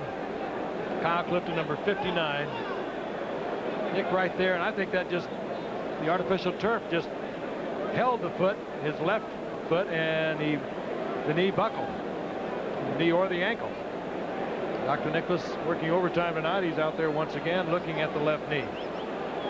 And you can see the artificial turf catch the left foot and the knee buckle. Meanwhile, we have not seen Hamilton come back. He had to take some stitches, a laceration incurred in the first quarter. But the strong safety has yet to come back for the Jets. Gastineau is back in. And so they work on Kyle Clifton. And again, we can tell you the Denver Broncos, with a victory over the Raiders the other day, taking on the Pittsburgh Steelers in the Steel City on Monday at 9 Eastern. One of the quarterbacks that we spoke of that went in that '83 draft to the Baltimore Colts at the time. He didn't want to go there, traded to Denver, and Allie is really fun to watch. He does something different in almost every game. Great athlete, and Denver seemingly never out of it when he's in it. They're a fun football team. 1 minute to go now in the first half. It is 2nd down and 17 at the 13-yard line. And the Patriots will button it up and give it to James, and he takes it out to the 20-yard line. So New England in a posture in which they appear to be content. The crowd wants the Jets to take a timeout. And they do. The Jets take the timeout on defense because they figure they can hold them on a very 3rd and decisive 11. about it, were they? They rolled off about 8 or 10 seconds. They looked around, and finally they looked to the sideline. Somebody said take timeout, and they did. You could do a lot of things down there. You can block a punt, you could get a turnover and have some time left on the board, and you could get a good punt return. Well, one thing, you have to take a charge timeout because of the injury. They had one earlier. Now this is their last one, so one of the reasons they didn't take the timeout there, or there was a little bit of confusion, is the fact they've left themselves with no timeout. So what the Jets have to do right now is obviously stop New England on a 3rd and 11, then get the ball back. But when they get it back, they're out of timeouts. Bruised knee on Pipkin, and they will examine him at halftime. A Blue Cross report here tonight. Get the fife and drum out. Patriots started out, at least on their 3rd possession, as if they were going to pick apart the Jets secondary, but they have bogged down. The Jets have been limited to a couple of field goals, and now Eason brings them up on 3rd down and 11. And they'll be content to take a 1-point lead into the locker room at the half. Collins takes the pitch, and then they'll let the clock run down as far as they can at the 21-yard line. And the referee signals that the ball is ready for play. Meanwhile, as you can see, the game clock shows 30. The field clock is 6 seconds behind that one, so that's how much time the Jets will have.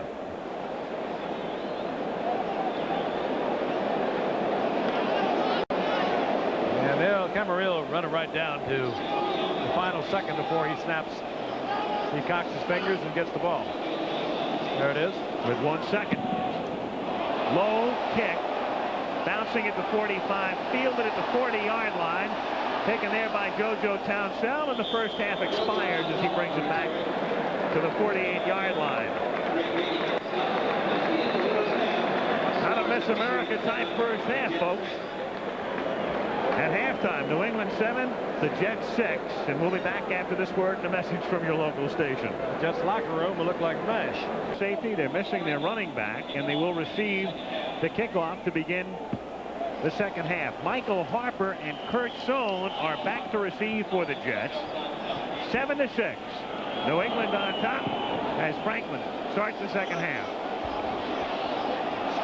Harper from the 3 to the 10. And tackled at the 14-yard line, so the Jets start deep in their own territory. Mosey to Tupu out of USC. Puts the hit on Harper out of USC. The report on Hamilton is that he will not be back in the game. Initially, they had hoped that he could play again, but he had to take stitches and will not be back. Clifton, we understand, will be back in the game, the linebacker, and now they're telling us that McNeil will not be back in the game. So Freeman is done for the night. And the Jets will have to go mainly with Hector and Page. Rocky Cleaver is in motion. And it's Hector moving ahead for about 4. What's odd, Frank, is that because of his past injuries, McNeil this year has been running with a flak jacket to protect him. And wouldn't you know it, it's the elbow that winds up as the problem. As we look at Hector, who has filled in for McNeil many times in the past, it's true, Al, the injuries that Freeman McNeil usually gets is because he's giving about 110% effort. He usually is sprawling forward, as was the case here when he injured his elbow. He has had many rib injuries in the past, and that's why he's been wearing that flak jacket. On 2nd down and 7, in and out of the hands of Rocky Cleaver. You can't catch him. Ball for them, Ken. He put that where he had to put it. It was good coverage on Cleaver, but he put the ball right into his hands, away from the defenders. Now he'll turn to the outside, and O'Brien has it right there, away from the defenders. Marion was there, and Roland James both on Cleaver, but O'Brien had it right on the target. 3rd down 7. Jets at their own 17-yard line. New England on top in the opening moments of the 3rd period. Complete to the 23-yard line to Al Toon, but I don't think he has the 1st down. It depends on the spot, and you can see where the yardstick is, where the marker is, and he is short. He'll be short, but Joe Walton has done what he wanted to do tonight as far as neutralizing Andre Tippett. You saw it in the middle of your screen a moment ago. Wherever Tippett has been, there have been 2 Jets. If he comes on the blitz, they're picking him up with 2 people. Usually it is Page when he is in there and a sliding offensive lineman. They are looking to Tippett, and the other one they want to neutralize is Blackman, and they've done a pretty good job on that. Pass protecting for Ken O'Brien. You saw Walton. He was looking at Toon in disbelief. He couldn't believe that Toon wasn't aware of how far he had to go for the 1st down. It's 4th and 1 with Jennings to kick. Not much distance here. Fielded at the 38-yard line by Fryer, and back he goes to the 33, but it's down. It's no fumble. It was down at the 33-yard line. They're saying that Fryer was down. And now they huddle unless this is overruled. Nope, Fryer was down, and it will be New England's ball. Now they have a legal man down the field, so they're going to bring it back and do it all over again. That's Monger at the bottom of that pile, stripping the ball away from Irving Fryer. Page picks it up, but there is a flag down at the line of scrimmage, and I think New England wants to have the Jets kick it again. Jennings is not kicking well tonight. The New England Patriots have a good return man, even though they would have had the ball at their own 34-yard line. They want to do it again. Member of the kicking team, downfield, number 58, 4th down. That's Matt Monger. That's how you get down there and make the tackle. Moves it back to the 18. Makes it 4th and 6, and Jennings will have to punt again. Jennings with a 36-yard punt and then a 31-yard punt, and Fryer is near midfield. Stephen Starring will remind you, the New England wide receiver, hyperextended knee, he's out for the rest of the night. Jennings had an erratic day Sunday at Buffalo. Some of that was attributed to a swirling wind. He kicked here for so many years with the Giants. This time he connects pretty well, but it does not turn over and does not carry far. It's a high floating kick taken at the 37 by Fryer, and Irving moves it back to the 49-yard line. Good decision. Make him kick it over, and they picked up about 15 yards on it. They're up close to midfield. 46-yard punt.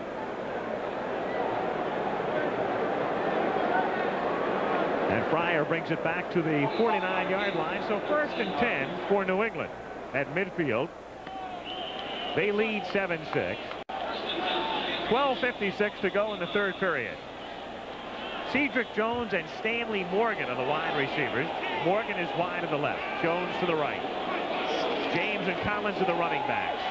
Eason throws over the middle and hits number 88, Willie Scott, at the 47-yard line. Working for Harry Hamilton in there defensively for the Jets. Hamilton went out with that laceration. We thought he'd come back, but apparently was up around the webbing of the helmet. He could not come back. But Lester Lyles, number 26, was in there for the Jets. Second-year man out of Virginia. Jets have been decimated in that secondary. I've mentioned it earlier. Over the past 3 years, they've had a hard time getting enough people out there to make up a secondary. And they lost another one tonight in Hamilton. Glenn went on IR this past week. 2nd and 5. Eason throws to Scott again to the 40 and a 1st down as he takes it to the 39-yard line. Willie Scott, the tight end again. You'll recall in the Super Bowl last year, Lynn Dawson, who would have been their number 1 tight end, was injured, and he is still rehabilitating that knee. They got rid of Derek Ramsey. They started Greg Beatty tonight. Hawthorne's hurt. There's Fryer, who was questionable coming into tonight's game because of his groin, and now he's got a toe problem, at least a minor one. I think he heard that on the first return because he was limping when Jennings kicked it the second time. He put on a pretty nifty return. I think he's just kind of checking it out.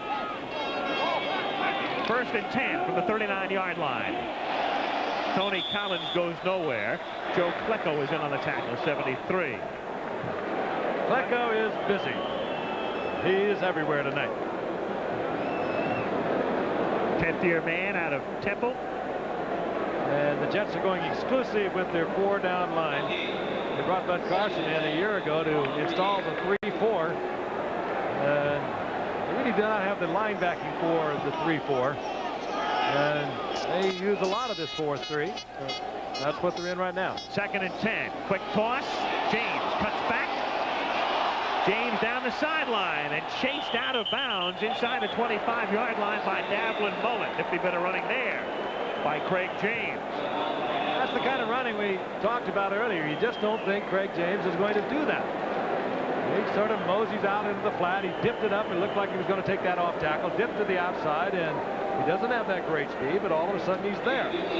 Shaken up is Ron Wooten. Appears to be relatively minor. Guy Morris comes in to replace him. Wooten, the left guard, to the right guard. The left guard tonight, Paul Fairchild, and he's the man taking over for John Hanna, retiring after 13 great seasons. First and 10 from the 24-yard line. Stopped at the line of scrimmage. Lester Lyles pouncing on James. Again, he's in there for Hamilton, and the Jets will play him behind that 4-3 line. They'll play him almost up on the line of scrimmage, almost like a linebacker. That's where they, of course, have been playing Hamilton. Now they have Lyles in there, and it's really a makeshift secondary. And so far, Tony Eason has not been able to exploit it. They opened up the night with Bobby Humphrey. He's never played much cornerback. Certainly his first start. He was a wide receiver a year ago. Kerry Glenn, another cornerback, went on IR this past week. Harry Hamilton is gone for the night. It's really makeshift back there. On second and 11, thrown over the middle, a flag goes down. It's Stanley Morgan making the catch for not much of a gain, and Miano makes the tackle. Tom Dooley is the referee. And it's against the Jets. You saw the graphic that indicated, interestingly, every Super Bowl loser since '69 has gone to the playoffs. But what about the winners? Well, if you follow the sport closely enough, you'll know that Holding, 48 defense, first down. Bobby Humphrey is the man. You will know that 3 of the last 6 Super Bowl winners did not go to the playoffs. Pittsburgh in '80, then the Oakland Raiders in '81. They were still in Oakland then. And the 49ers in '82 did not go to the playoffs. Not much through the air for either team thus far tonight. First and 10 after the call as Eason gives to Collins, and he's wrapped up. Sandwiched by Lyles and Clifton. As you can see, Clifton back in the game and making his presence felt after being shaken up in the first half. The Jets in their secondary have Russell Carter on the corner. He's the only one they planned on being there tonight. Rich Miano is a free safety. Lester Lyles has replaced Hamilton, a strong safety. And Bobby Humphrey is over in the corner. Davin Mullen, and Humphrey is now out of there. Second and 12. Mullen is covering Morgan. And Eason goes that way. And Morgan makes the catch at the 11-yard line. Stanley Morgan. He has been spectacular tonight, working first against Humphrey, and then they brought in Mullen. And Mullen, while he's been in the area a little more closely, it's kind of hard to cover somebody like Morgan, who has a great speed and ability to go deep. You have got to respect the deep move, and particularly for Morgan, the deep move to the inside, because they like to go to him for the touchdown. That's 6 catches for Morgan tonight, 13 in the 2 games so far. Third down and 1. New England at the 11. They lead 7-6. Looking for the first down is Collins, and he gets to the 10 and appears to be shy. They need to get to about the 9.5 as Bell makes the tackle. Decision time now for Ray Berry. And Berry indicating the field. Initially, it looked as if he was indicating he wanted the field goal unit in. Then Scott came in. Now he's saying go for it. Initially, the field goal unit started to come in. Franklin had moved on to the field. And then he was called back, and he sends in the second tight end. The Jets send Rudolph in. Ben Rudolph up front. 4th down and a half a yard. And Easton calls timeout. He did not like what was going on. He'll walk over to talk to Ray Berry in the sidelines and also to Steve Grogan. We'll see what happens when we come back. It's all right to trust people. Down and half a yard to go for the Patriots, who have opted to go for it. They lead 7-6, so in a defensive struggle, and a chance to take what would be a pretty automatic 4-point lead. Ray Berry will go for it. And it was Ray Berry all the way. I believe the Patriots, they almost automatically went out there as a field goal unit, and Berry pulled them back. It's a marginal call on the part of Ray Berry. You could get away from the Jets taking the lead with the field goal if you took your own, and a relatively easy one. Collins and James behind Eason. Pitch it to James. He's going to throw on 4th down for the touchdown. What a call. Tony Collins makes the catch. That was a great call. They had time to think about it. I don't think they had that in mind until Easton called timeout, came over to the sidelines. They used the timeout. They discussed it. Very chancy. And not really. It's what Ray Berry likes to do. It's Paris, Texas football, if you will, where his dad coached for so many years. Flip it out to James, a good passer. As I mentioned earlier, he threw a couple of touchdown passes last year. That was so easy. And Collins has caught both touchdown passes tonight. One from Eason, this one from James, who had prior caught that pass before. Craig would have been up among the league leaders in touchdown passes. Take a look at it again. It'll do two things. It could really take a lot of wind out of the Jets. They have not been able to get anything going to begin with. Good block by Wooten out in front for James, and he just lofts it up there. Collins all alone, nobody thinking that they would come with this. An easy touchdown for New England, and this could hurt the Jets emotionally. All right, let me have your attention, guys. Assignments for today. This Bud's for all that you do. Like many before, you came here asking for just one thing, a chance. They are. They've been the terrific tandem for the Patriots tonight. Collins with 2 touchdown receptions, and Craig James with a touchdown pass, and he should have had the other. Irving Fryer dropped the perfect pass in the first half. New England on top 14-6. James now in his career has thrown 4 passes, 3 for touchdowns, and the other was the Fryer drop. Soule takes the kick at the 2 and brings it back to the 22. It's amazing how this works. The Jets obviously know that James throws the football. He threw it twice last year, 2 touchdowns. Threw it earlier tonight. Irving Fryer wide open dropped it. As we look with the reverse angle, Collins comes in there and makes it look. You didn't get a good chance to see Collins. He comes in there like he's going to block. Now that's a regular lead play for a sweep that New England has, and half the success of that play is dependent upon Collins faking that block and making it sell, selling it to the safety, and then easing behind the cornerback, and he did it perfectly. Walker in motion on 1st down from the 23, and Hector with McNeil out of the game. Barrels ahead, close to a 1st down. Craig James right on the money. His brother Chris is a great baseball player and has worked his way up through the Philadelphia Philly farm system and appears headed for a pretty decent career. Timeout is called here for the measurement, and you thought only Roger Clemens could throw strikes in New England, huh? And the Jets are in danger of having this get away from them. I'm sure they've got together over the sidelines, and if they can't get something moving offensively, they have not even been threatening. They're going to have to get something happening, and New England will put another one up there, and this one's going to be history. 1st down. 1st and 10. Jets at the 33-yard line. Both powerful defensive teams. New England, they were rated 7th in the NFL defensively, and the Jets were rated 8th. They're right up there with the best defensively, and it's been that kind of a game. It's been a tough, hard-hitting game. From the 33-yard line, Johnny Hector gets a couple. Hector, the 4th-year man, 2nd-round draft choice in '83 out of Texas A&M. Haven't had many calls for Tippett tonight, but he is one of the fine linebackers you're going to find. Mickey Schuler with a block there. Tippett working down the line of scrimmage, fending off the block. Where Tippett has not been getting the call tonight is on the pass rush, and they have been blocking with 2 men. They've been sliding alignment and using the big back to pick him up. On 2nd down and 8, O'Brien complete to Walker. Wesley at the 45-yard line and goes down at the 48-yard line. Raymond Claiborne gets the tackle, and so O'Brien has the Jets moving on a key drive here as the clock runs down to the 7-minute mark. 7 minutes left in the 3rd quarter. You can do a lot of things if you have somebody like Andre Tippett, and this is what they do. They let him cover Mickey Schuler, and he just realized that's who he was going to cover. That's actually Wesley Walker dropping into the zone, but he does move around for you.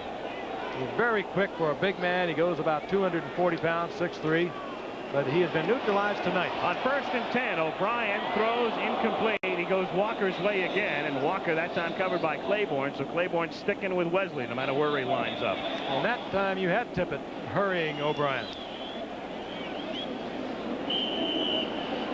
Let's watch him again. Trying to pick him up. They're trying to pick him up with the big lineman. Dropping out there is McElroy. You pay the price when you're that caliber of superstar. Tippett with 16.5 sacks a year ago. You're going to get double coverage almost every time. 2nd and 10, and O'Brien. There he is. Down he goes, and Tippett. And we've been watching him on the preceding plays, and he picks up the sack here at the 41, and we'll watch him again isolated. He just runs right over the blocker that was assigned to him, and then ran right over a back. Let's take a watch. He takes a little hip step, and that throws the defensive back who's trying to, or the offensive back who's trying to block him, Hector, off. And Hector sort of eased up when Tippett stood up like he wasn't going to come, and then he turned on that speed, and that's the real vintage Andre Tippett. 3rd down, 18. Jets out of the shotgun from their own 41-yard line. Walker's to the left, Toon is to the right. O'Brien looking Walker's way. He can't get free, comes back to Toon, but well short of the, and he's out of bounds anyway. At the 45-yard line, they had to get to the New England 41. Fun little war going on down there. That time they doubled up on Tippett. They kept him out of it. But there was pressure from the opposite side.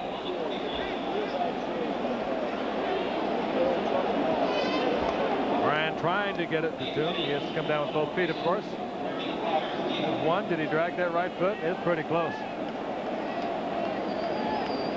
But still, even had he caught it, it would have been a 4-yard gain as it turned out, so it's academic right here. And Jennings is in to kick.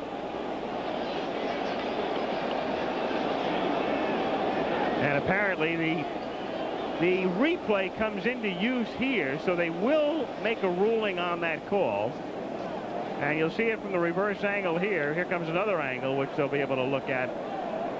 I think they're going to give it to him, probably. It looked as though he had it. Art McNally is running the video unit up here. He's the head of officials in the NFL, and it does look like he had that toe down. Now, this was not the replay they'll look at, however. They'll look at the other one. Well, they can look at this one as well, and that's why they're waiting right now. They have 2 machines up there. They record what we call the line copy, which is what you see as it's being played. And then they can record on the other machine the replay. We'll give them a selection. As we say here, even if this call goes the Jets' way, it's not a critical call by any stretch of the imagination. They're still going to have to punt. It's going to be 4th down and long regardless. But here's a case of the replay coming into use, and they had hoped to do all of this within 20 seconds. It's been about a minute and a half already. I think they're going to give it to him. And it's still going to be a punt, and we're dragging this thing out. It's been at least a couple of minutes. They want to make sure they have the right call. Again, it's indisputable visual evidence. Well, that's indisputable with the left foot. Is the right foot indisputable? That's the only question. Is he dragging it? Does he going to be the question, Al? Does he have control of the ball, too?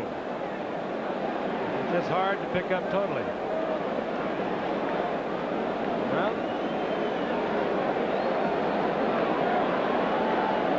Well, here's a case where you still work the bugs out on this thing. I don't have a clock on this, but I would say it's been close to 3 minutes. 4-yard pickup. Yeah. They're going to give it to him. Well, for Al Toon, it's a reception. You can look at it that way. Maybe as an incentive contract. Did you see where the average game last week went something like 3 hours and 15 minutes, and there were very few of these incidents as well. So, I mean, the games were going 3:15 without too many delays.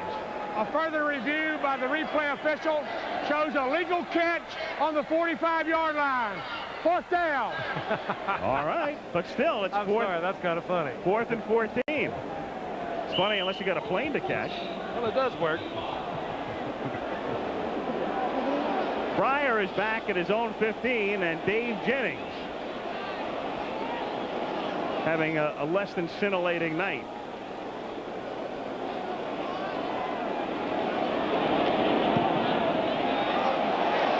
He hit that one. Pryor's going to let it bounce, and it goes through the end zone. So out it comes to the 20-yard line. 5:55 remaining in the third quarter. Patriots 14, Jets 6. Duly noted, that's the first time in the history of the National Football League a call has been overruled. They checked some plays last weekend, but none of them were overturned. And that was the first one to be overruled. And one of the reasons we understand that it took so long is they wanted to make sure where the ball should be spotted. They were convinced earlier on that it was a catch, but they wanted to check and see exactly where the ball should be spotted. Interesting thought. I was talking about incentives and contracts. What if Al Toon has an incentive clause? You catch 50 balls and you get a $10,000 bonus. And if he goes to 49, they tack this one on. That's a thought. A positive thought for Al Toon. But it turned out to be was a 4-yard gain and a touchback on the punt. 1st and 10, New England from the 20-yard line. Morgan, another catch, but only a 3-yard gain, and that's number 7, and he's got 7 and 7 in the 2 weeks, a total of 14. Russell Carter gets him out of bounds. We played it back. It took close to 3.5 minutes for that call to be made. They'll get the bugs worked out of it. I question it that you cannot do it throughout all of football. You can't take it into the collegiate level. You can't take it right down into the high school level, the roots of football. That's my question about the use of the video replay to overturn calls. 2nd and 6 from the 24 as Collins takes it out to the 27-yard line. Lester Lyles in on the tackle. It seems ridiculous, of course, in a situation like that because the play itself had no bearing on the flow of the game. So right now there's a tendency as you look at the receiving yardage, and Morgan has caught almost, 81 yards, the Jets 121. But sure enough, in a big game this year, there's going to be a real big play, and at least they'll wind up getting it right by looking at the replay.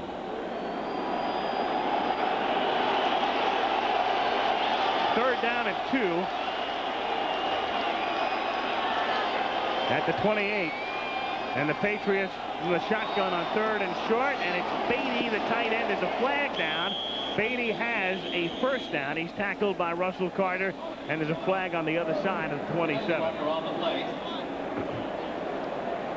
4:59 to go in the 3rd, and it's against New York. Beatty had the 1st down, and now they will pick it up for certain. Strange game.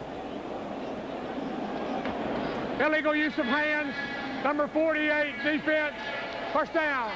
That's Bobby Humphrey, the cornerback, but it's strange in the sense, Al, when we watched the 1st quarter, both teams came out. There was fire in the eyes. They were breathing flames, and then everything died. And you have to kind of wonder about the Sunday to Thursday syndrome, if you will. It's tough to get up, particularly all that emotion you have for the opening of the season, and then you got to get it back up 3 days later. 4 days later, it's tough. 1st and 10, New England from the 33-yard line. Collins, 35-40 and out of bounds at the 42-yard line. It's a game that started with a fumble by New England, and then the Jets had a 1st and goal, you'll recall, on their very first offensive play, and then they fumbled. Page coughed it up, then a couple of punts, then a nice New England drive, then a decent New York drive that ended in an interception, and then back and forth, and not much form or substance to the rest of the 1st half. the defenses have pretty much predominated. Craig James with a touchdown pass here in the second half, and it's 14-6 New England with 4:31 to play in the third. This is Mosey Tatupu, who takes it out to the 45-yard line. Mosey Tatupu out of the University of Southern California, a la Frank Gifford, one of 38 Trojans currently playing in the National Football League, by far the most of any school. And second, surprisingly, what? The University of Washington. Shockingly, in a way. Not that Washington doesn't have a good program, but you could guess for a long time before you'd come up with the Huskies. People would say Notre Dame or Michigan, Penn State, but nope. SC first and Washington second. Washington with 28.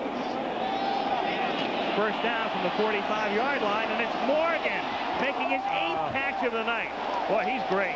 Russell Carter covering on the play. That's 15 catches in a game and 3 quarters for that man who suffered a concussion last week. Let's watch the pressure from Klecko. This was a well-thrown ball by Eason. Morgan took a long time to make the out move against Carter, and Eason kind of put it up there, never saw it completed. Carter at this point is totally befuddled as to where Morgan's going to go. Had Eason a little more time to deliver the ball, this could have been a much bigger gainer. Morgan had to wait for it, but that'll tell you how much he had beaten Carter. Oh, he's still got it in his 10th year, no question about that. He was in triple figures on Sunday with his 7 catches. First and 10 from the 33-yard line. Oh, here he is again. Eason for Morgan again, but he undershoots him. Morgan was there, and he was free, and he'd beaten Mullen, but Eason couldn't get it to him. Second down and 10. 2:57 to go in the third. Concussion took him out of a game only this past Sunday. He is wide open. He has spun Mullen around all night long. And he has had equal success, as we saw a moment ago, over in the other corner against Russell Carter.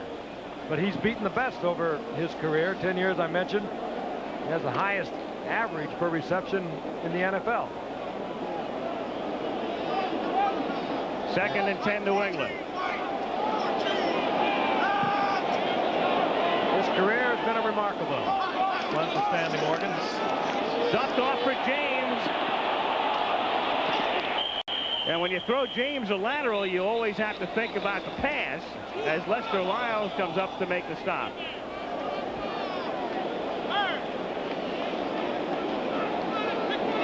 Another Jet very slow getting up. Marty Lyons, the defensive end, floating out there. Very warm night, very humid night.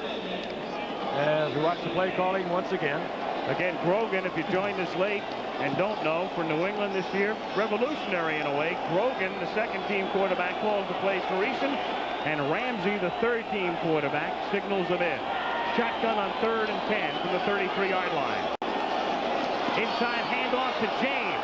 James turns the corner, gets inside the 30, the 25, to the 23, and that's very close to a first down. You can see the marker. Let's see where they spot it now. And from this angle, it appears he's got it. There goes Berry over to take a look.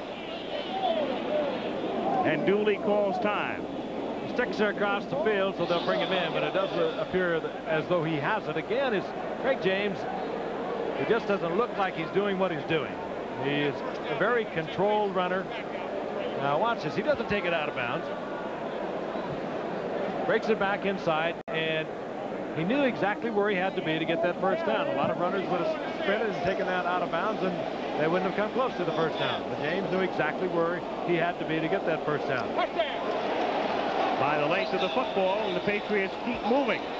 1:58 to play, third quarter. New England on top, 14-6.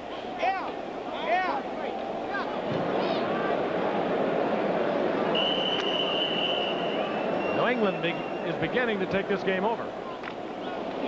Sort of seesawed back and forth through the second and third quarter. Nevertheless, they still only have the 14-6 lead. It's vital for the Jets to stop them on this drive. What they need is a turnover. They need to get something happening offensively. Tatupu cuts it back and turns what would have been no gain into a pickup of about 5, getting to the 18-yard line. Tatupu is another one of those New England Patriots that Ray Berry talks about as team players.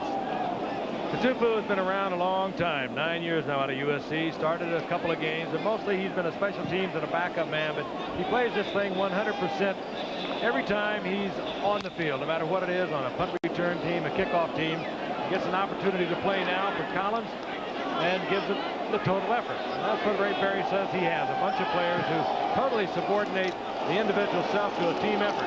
2nd and 4, and the durable one, Tatupu, is stopped for no gain that time by Crable. When we talked about McNeil and how Freeman has missed so much action, as you look at Crable, who stops Tatupu, Tatupu is a man who has not missed very much action in his 9 seasons at New England, playing in his 124th consecutive game tonight. Joe Flacco is limping off the field for the Jets. And he has been replaced. I don't know whether he's just out of gas. He was limping. It looked like something was wrong with the right leg. 3rd and 5. Penalty marker is down as James has the first down out of bounds at the 8-yard line. But a flag was thrown on the play. And Tom Dooley discussing it with the umpire, who made the call. And it's holding against New England, nullifying the first down. And Flacco is coming back onto the field, so I think he had just run out of gas. You run 2 or 3 sweeps, and those defensive linemen have a lot of work to do. Holding, 58 offense, 3rd down.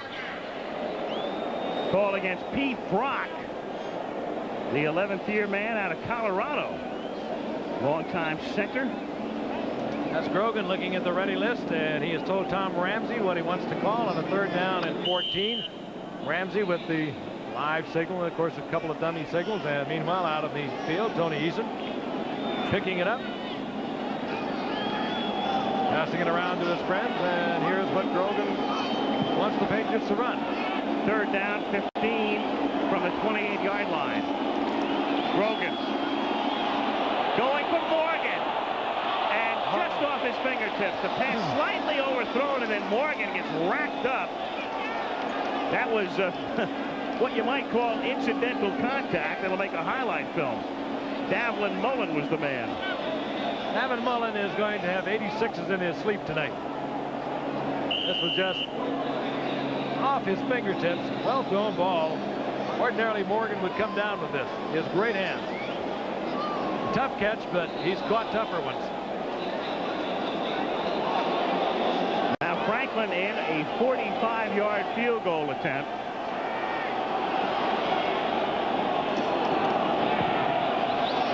And the kick is good. So the Patriots are able to net 3. And that is the final play of the 3rd quarter. So at the gun, 15 minutes to go. It's New England by 11. And we'll be back after this from your local station.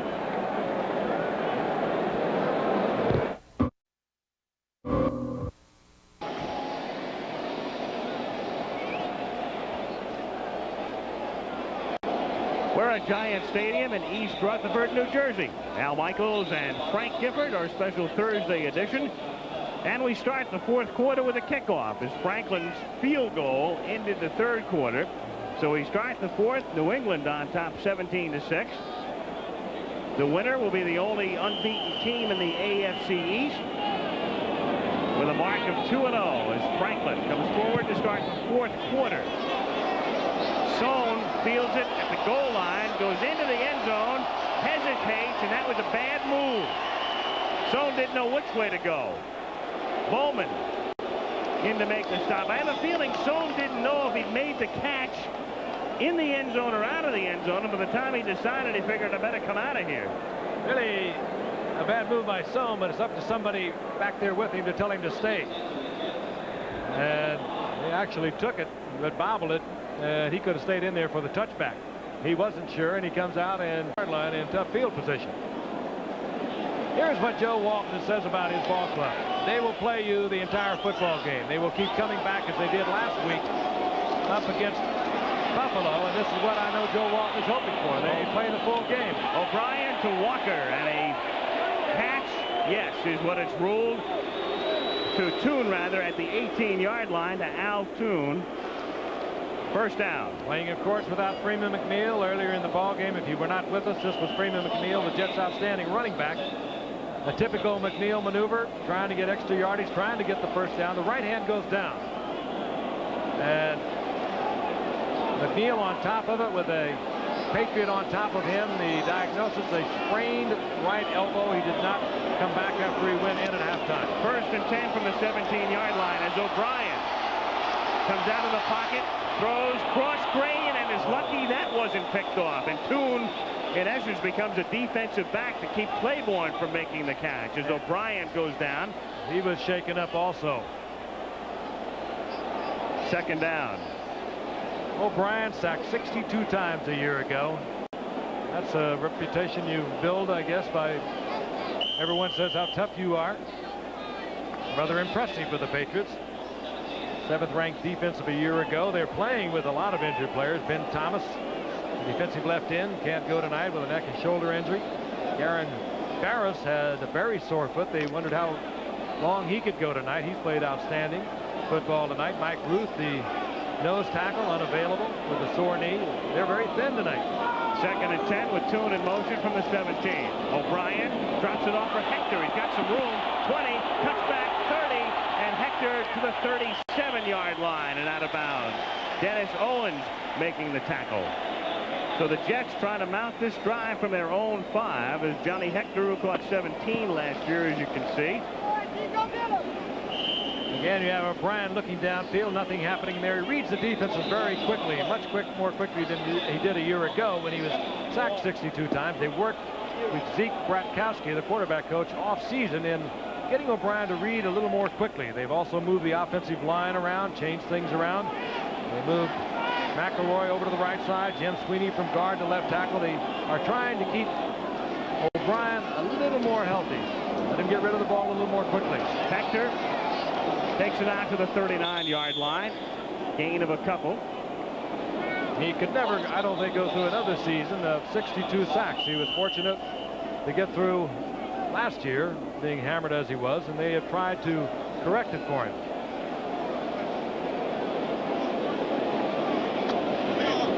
Unfortunately, at least as far as the coaching staff is concerned, O'Brien is the kind of football player that's going to try and stand in there and make something happen. He's a tough kid. He really is. Early in his career. Second and 9. O'Brien under pressure. Gets it away. It's tipped and it's caught out of bounds. Mickey Schuler was in the sandwich. Don Blackman was in front, and then Roland James comes down with it, but clearly out of bounds. It'll be third down and 9. O'Brien just trying to press this in. It's lucky this was not picked off. Blackman, we talked about him earlier, one of the great outside linebackers for New England, was right back there, right in the play, and was right in his hands. And then Roland James also had a shot at it, but he was out of bounds. Third down, 9. Jets. 13:47 to play in the 4th. New England on top by 11. Toon in motion. 3 receivers on the right side. O'Brien rolling in that direction. O'Brien going deep for Schuler, not a prayer. Picked off at the 20-yard line as James does get his interception, comes out to the 30, and down he goes there. Rocky Cleaver makes the tackle. O'Brien looking for anybody, and it was Schuler who got deep, but he wasn't nearly open or close to it. I think O'Brien was thinking maybe that'll be as good as a punt. Line of scrimmage was the 37-yard line, and the pickoff by James was returned back to the 30 of New England.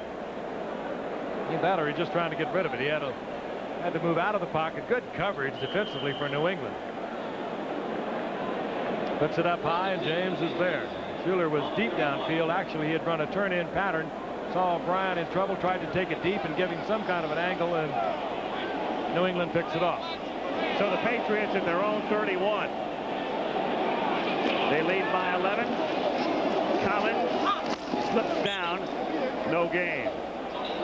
Second down. 10. So the Patriots last year doing it basically with defense. Offensively, good year out of James, and then Eason started the season, you'll recall, got hurt. Grogan came on and rallied them, and then he got hurt, and Eason took him through the playoffs. And the Jets, meanwhile, last week 28 points against Buffalo, but tonight going up against a great defense, a defense that has not given up a touchdown this season. 1 field goal last week they yielded to the Colts, and 2 tonight to the Jets. James has a lot of room and barrels out to the 43. 1st and 10 New England, and they'll go to work on the clock with 12 and a half to go. They are now dominating the Jets, and this is what they couldn't do last year. They split during the season. It's a better New England Patriot team for several reasons. First of all, Tony Eason, there is no way he's not going to get better with each season. He is a youngster and coming on, improving, and really getting a lot of help from Steve Grogan. It's a team that believes in their philosophy, believes in their head coach. Defensively, they have improved, and they'll get another defensive player back later in the year, Ken Sims, and they'll get some more healthy defensive linemen, and they are definitely going to be contenders once again. James cuts back the other way, runs right through the middle, and moves out to the 50-yard line. So he turns nothing into something. 7-yard pickup, gain of 7. It'll be 2nd down and 3. That's Stephen Starring, the wide receiver. And again, with Starring hurt, Fryer questionable tonight, but has played some. Morgan's had another big night after the 7-reception day on Sunday. He's come back with 8 tonight. They've been thin. We talked about their defense. Greg Hawthorne, the tight end, was unavailable tonight. They've held together. 2nd and 3, and it's Collins crossing into Jets territory, getting the 1st down, moving to the 42. And this is your quintessential type of drive when you've got an 11-point lead and you're in the 4th period, picking up 1st downs and chewing up some time as well. 11-10 to play in the 4th.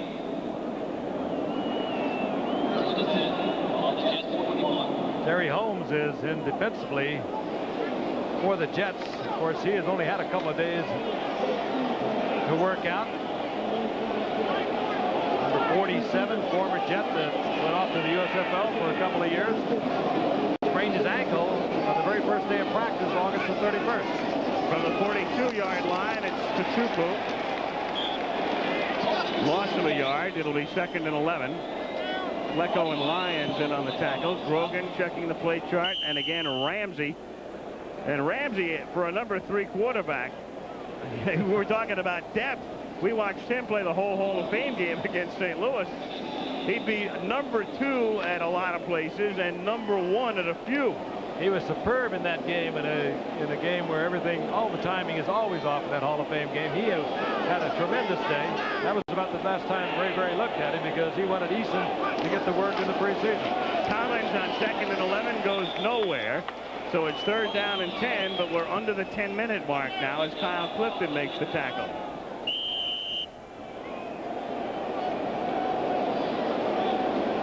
A reminder, Michigan ranked 3rd in both polls right now, taking on Notre Dame, the opener for both, Schembechler and Holtz. Lou making his debut at South Bend Saturday, 3 Eastern time.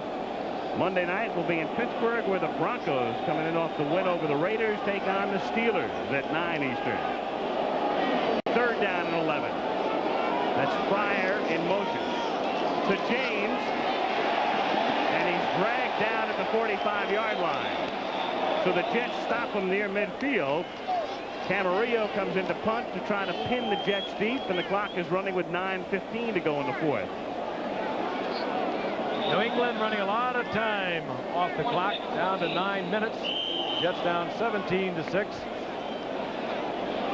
Very strong performance here in the 2nd half by New England. They staggered, as did the Jets in the 2nd quarter, but they've come back to play very strong in the 3rd quarter, now into the early minutes of the 4th quarter.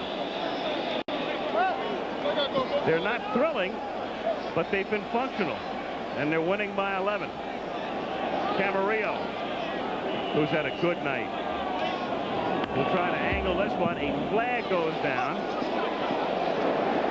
Fair catch is called for and made at the 14-yard line, and we'll see about the call.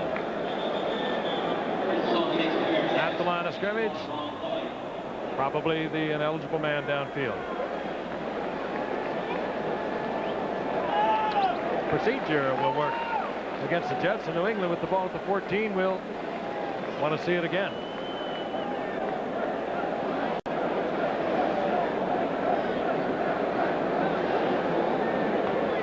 formation. The right side was not up on the line. 4th down.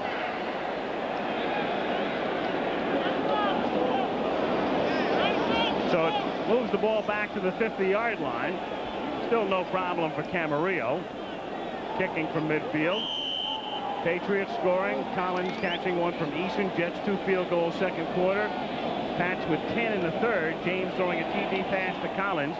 And then the field goal by Franklin. And now JoJo Townsell, instead of Sohn, drops back to take the kick for the Jets at the 10-yard line. There's Townsell.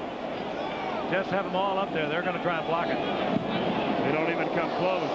It's angled to the near side, but it finds the end zone first.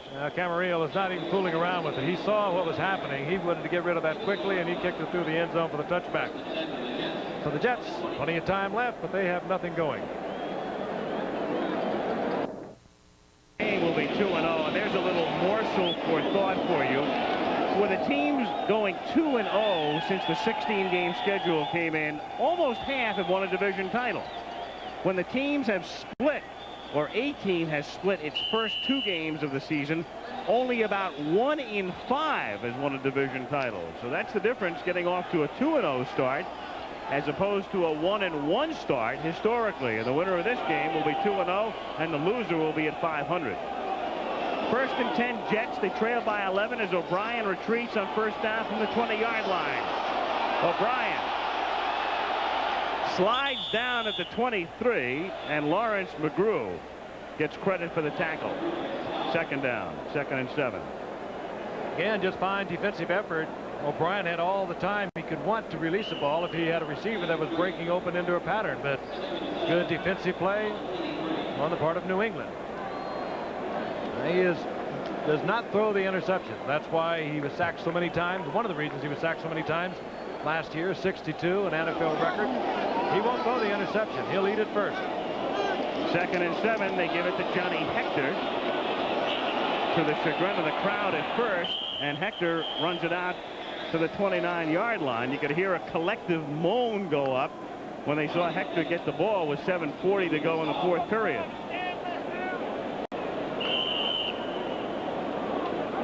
Did I say you saw a collective moan or heard? Well, you did both, actually.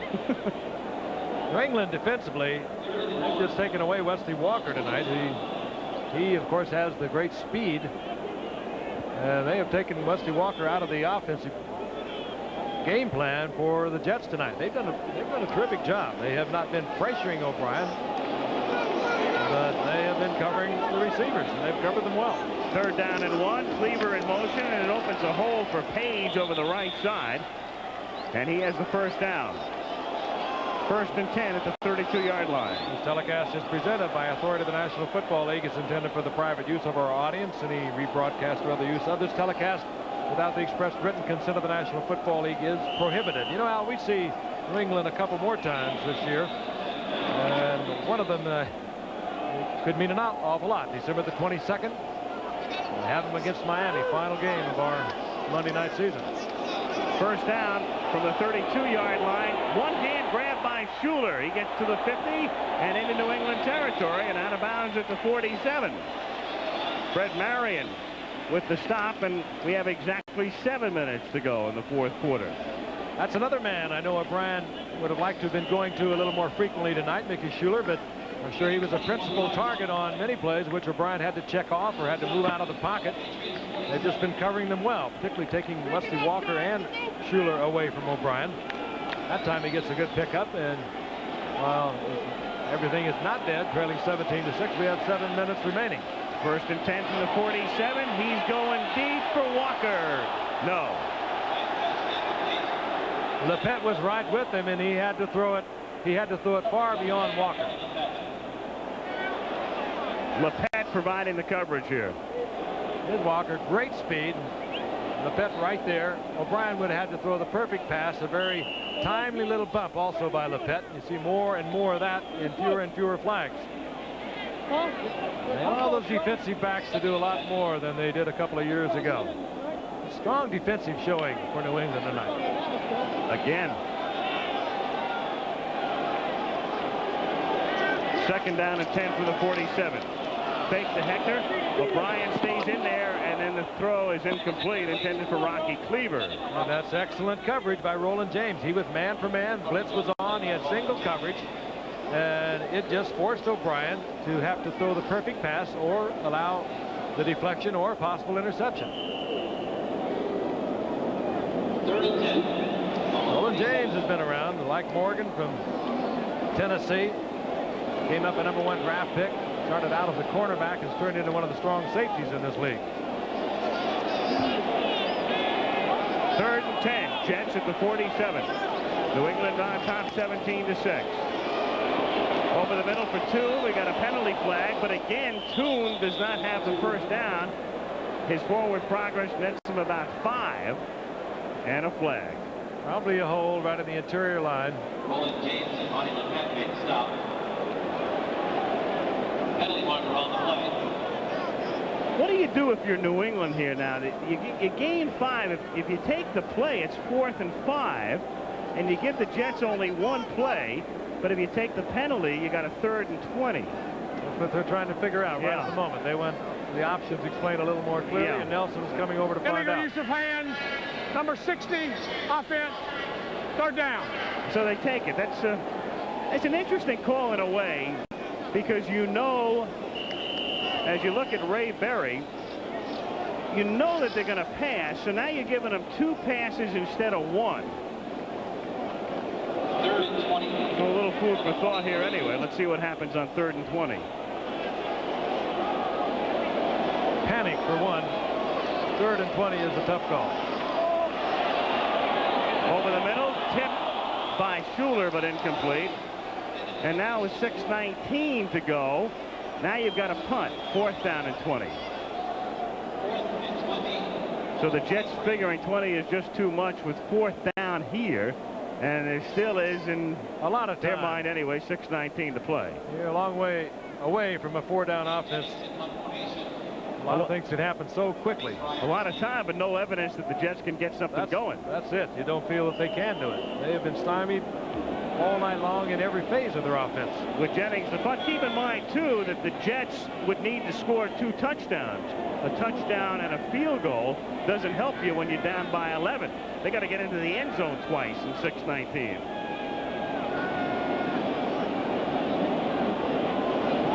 And it's a short snap and a fake punt, and that doesn't fool anybody, and Page gets ripped. And with a coup de grace. Oof. In that situation, trailing 17-6, it's hard to think that New England wasn't looking for something either from Dave Jennings or something like that. That didn't even begin to work. Back to the drawing board, Jordan. Joe, we need a new one.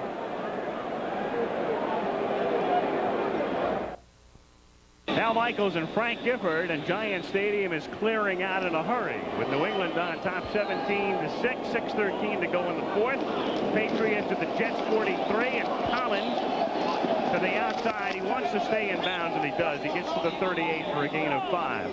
So for the Jets, a very frustrating night. It began so inauspiciously for them. As you take a look at the last call, they had a 1st and goal after New England fumbled, and then they fumbled it right back. And there's the fake punt. And nothing. Tony Page, and New England looking for all of that. Ed Williams, I'm sure they talked about it before they came out onto the field. Let's look for something strange. What you would have suspected, if they were going to do anything at all, it would have been perhaps a Dave Jennings pass, because they had extremely long yardage. They just got back to the line of scrimmage, and that was it. 2nd down and 4. Collins gets to the 35. Our producer Ken Wolf telling me to report on Freeman McNeil. He's at Lenox Hill Hospital. Possible dislocated elbow, and so the Jets' woes mount as New England has it 3rd down and 2 now at the 35. But for the Jets, they couldn't cash in on a golden opportunity early on. And there was a very curious call on the Jets' first good drive of the night. 3rd down and goal at the 7, and the reverse to Sohn that lost 8 yards. They had to settle for a field goal. And the fake punt that went nowhere here. 3rd down and 2. Fake to Collins. Eason rolling. He can run for the first down and opts to throw it and gets the first down anyway as he hits Collins at the 24-yard line. Not a bad op, because he was going to be running right into Marty Lyons, who would have buried him into the sidelines.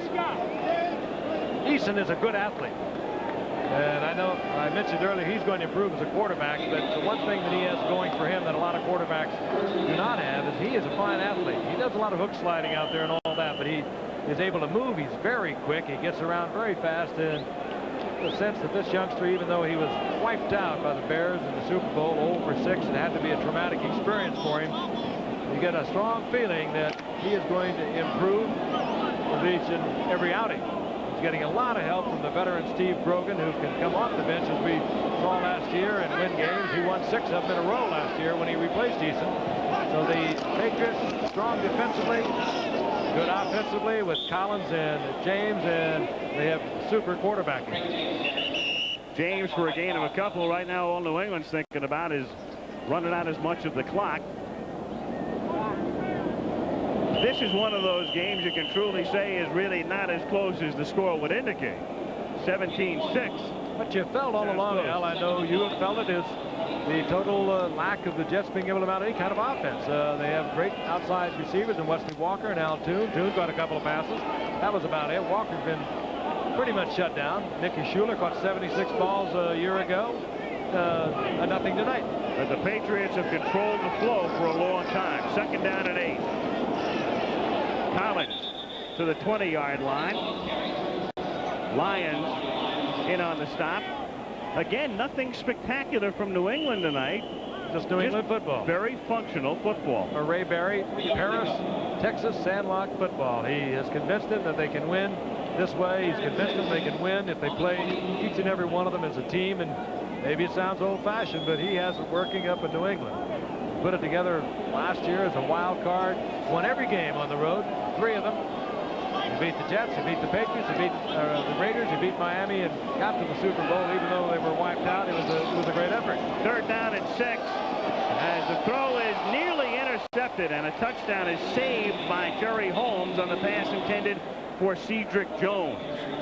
Fine move by Holmes, and this, I know, one of the few pleasing things that Joe Walton will find here, because he needs to get Jerry Holmes back into that lineup. He needs to get a secondary pull back together again. They have not given up anything devastating tonight, but it is a secondary that's been racked with injuries, and certainly this man, Jerry Holmes, is going to help.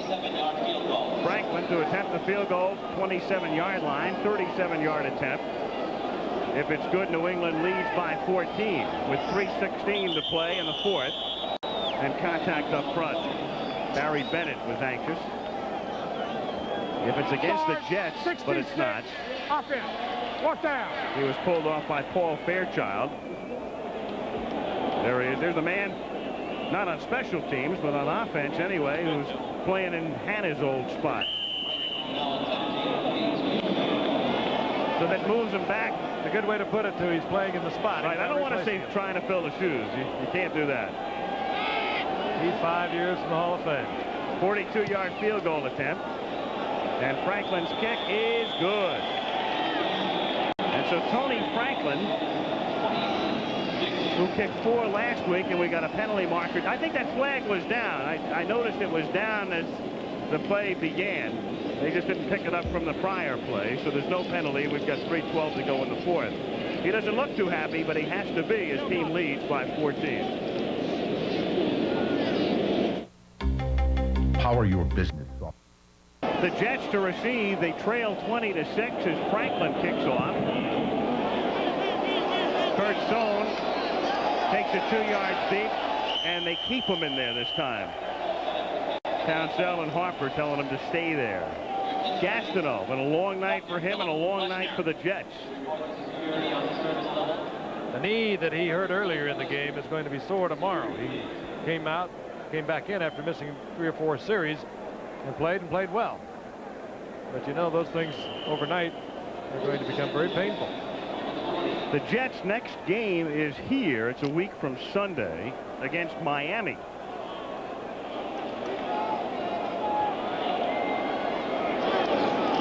O'Brien back to pass on 1st down to Rocky Bligent as the pass is tipped, and he gets it out to the 24-yard line. 2nd down and 6, and they better unscramble in a hurry. The Jets have all of their timeouts left as we're under the 3-minute mark. Mentioned we'll be watching the Jets as they go against Miami later on. We'll also see them against Denver later in the season. O'Brien gets sacked back at the 19-yard line. Dennis Owens in there to make the play, number 98. Third sack of the night. Nothing spectacular defensively. What they've been doing ever so well tonight is covering the Jet receivers, forcing O'Brien to take a lot of time. The offensive line has given him, for the most part, a lot of time, but they have just taken it away from him. And the Jets take a timeout. New England's next game is against Seattle a week from Sunday, as O'Brien calls the first of the 3 timeouts for the Jets, who trail by 14. We'll be back. Grogan, the man on the left, the number 2 quarterback, and the man who's called the plays tonight. He can afford a satisfied smile with Ray Berry off his left shoulder. You ever see a head coach with less ego than Ray Berry? No. Just turns it all over to them. I haven't. 3rd down and 11 from the 19-yard line. O'Brien sacked back at the 10. Mike Ruth, the number 2 draft choice right there out of Boston College. Speaking of draft choices, one thing we haven't mentioned tonight is the Jets are forced to punt. None of their draft choices is on the 45-man roster. 0. Mike Haight, who was number 1, is on injured reserve, and they got a couple of others on IR. But everybody else was gone. Ruth, we didn't think we'd see tonight. He's playing with a sore knee. There's a lot of the Patriots had nicks coming into this game, and there's a whole lot of Jets have big nicks going out. It's been a devastating night injury-wise for the Jets. You know things are going bad when you're down to almost 2 minutes to go. You trail by 2 touchdowns and you have to punt. But that's how deep they were and how far they had to go on 4th down, and the Patriots will take over at the 47-yard line. Even the punt took a New England bounce. So the Patriots ready to run out the clock at the 2-minute warning, which comes with 1:53 to go. Something we said, Al? Or is it your deodorant? They're gone. Your friends are. Gonzo. There were 76,000 plus. And most of them are long gone. It's been a methodical night for the Patriots. They haven't been terribly spectacular. They made the right calls at the right time. A 4th down short situation. They go with the option pass successfully. James getting it to Collins with a touchdown. Everything has worked for them, and in not a spectacular way. James stopped for no gain, but doesn't really mean a thing. And the Jets will take a timeout if they so desire, but they opt not to, at least at the moment. They have 2 remaining. And we can tell you that coming up on Nightline, a TV news producer locked up for refusing to turn over videotape to a grand jury. Ted Koppel talks with the man who went to jail to protect his sources. That's tonight on Nightline. Following your late local news. 2nd down and 10 from the 47. Collins across the 50 to the 48-yard line. Down to a minute 10. And as much as Ray Berry did not want to play this game, and he was very open about it. He's very candid when you talk to him. He does not like to play Thursday football. Most coaches don't. He put together a pretty good game plan for this game tonight. He got his men to play. He can do that in an unusual way. He's very low-key. He's very quiet. He talks to them in a very personal way, as Al has mentioned earlier. Will not even consider talking about the problems of the team from a year ago. I'm sure he's discussed it many times with them. This is just together a bunch of football players, and they believe in Ray Berry's philosophy of football, and you see it being borne out on the field tonight. And there were a lot of people who thought that the Patriots were a team fraught with dissension and problems and the rest. Don't tell the Colts and don't tell the Jets. Monday Night Football, produced by Ken Wolf, directed by Chet Forty, our technical director Joe Chavo, associate director New Barstone, technical manager Bill Freeberger, unit manager Ed McKenna, telecommunications manager Jim Lacat, Chaz Wiseman, Bruce Clark, and assistants to producer Steve Hurt. For the graphics and research from downstairs, and our thanks to Kelly Hayes Our spotter, George Hill, our statistician up here, as Gastineau reflects the mood of the Jets as he makes a slow and weary exit off the playing surface at Giant Stadium. It's been a long night. So the final score, the New England Patriots 20 and the New York Jets 6.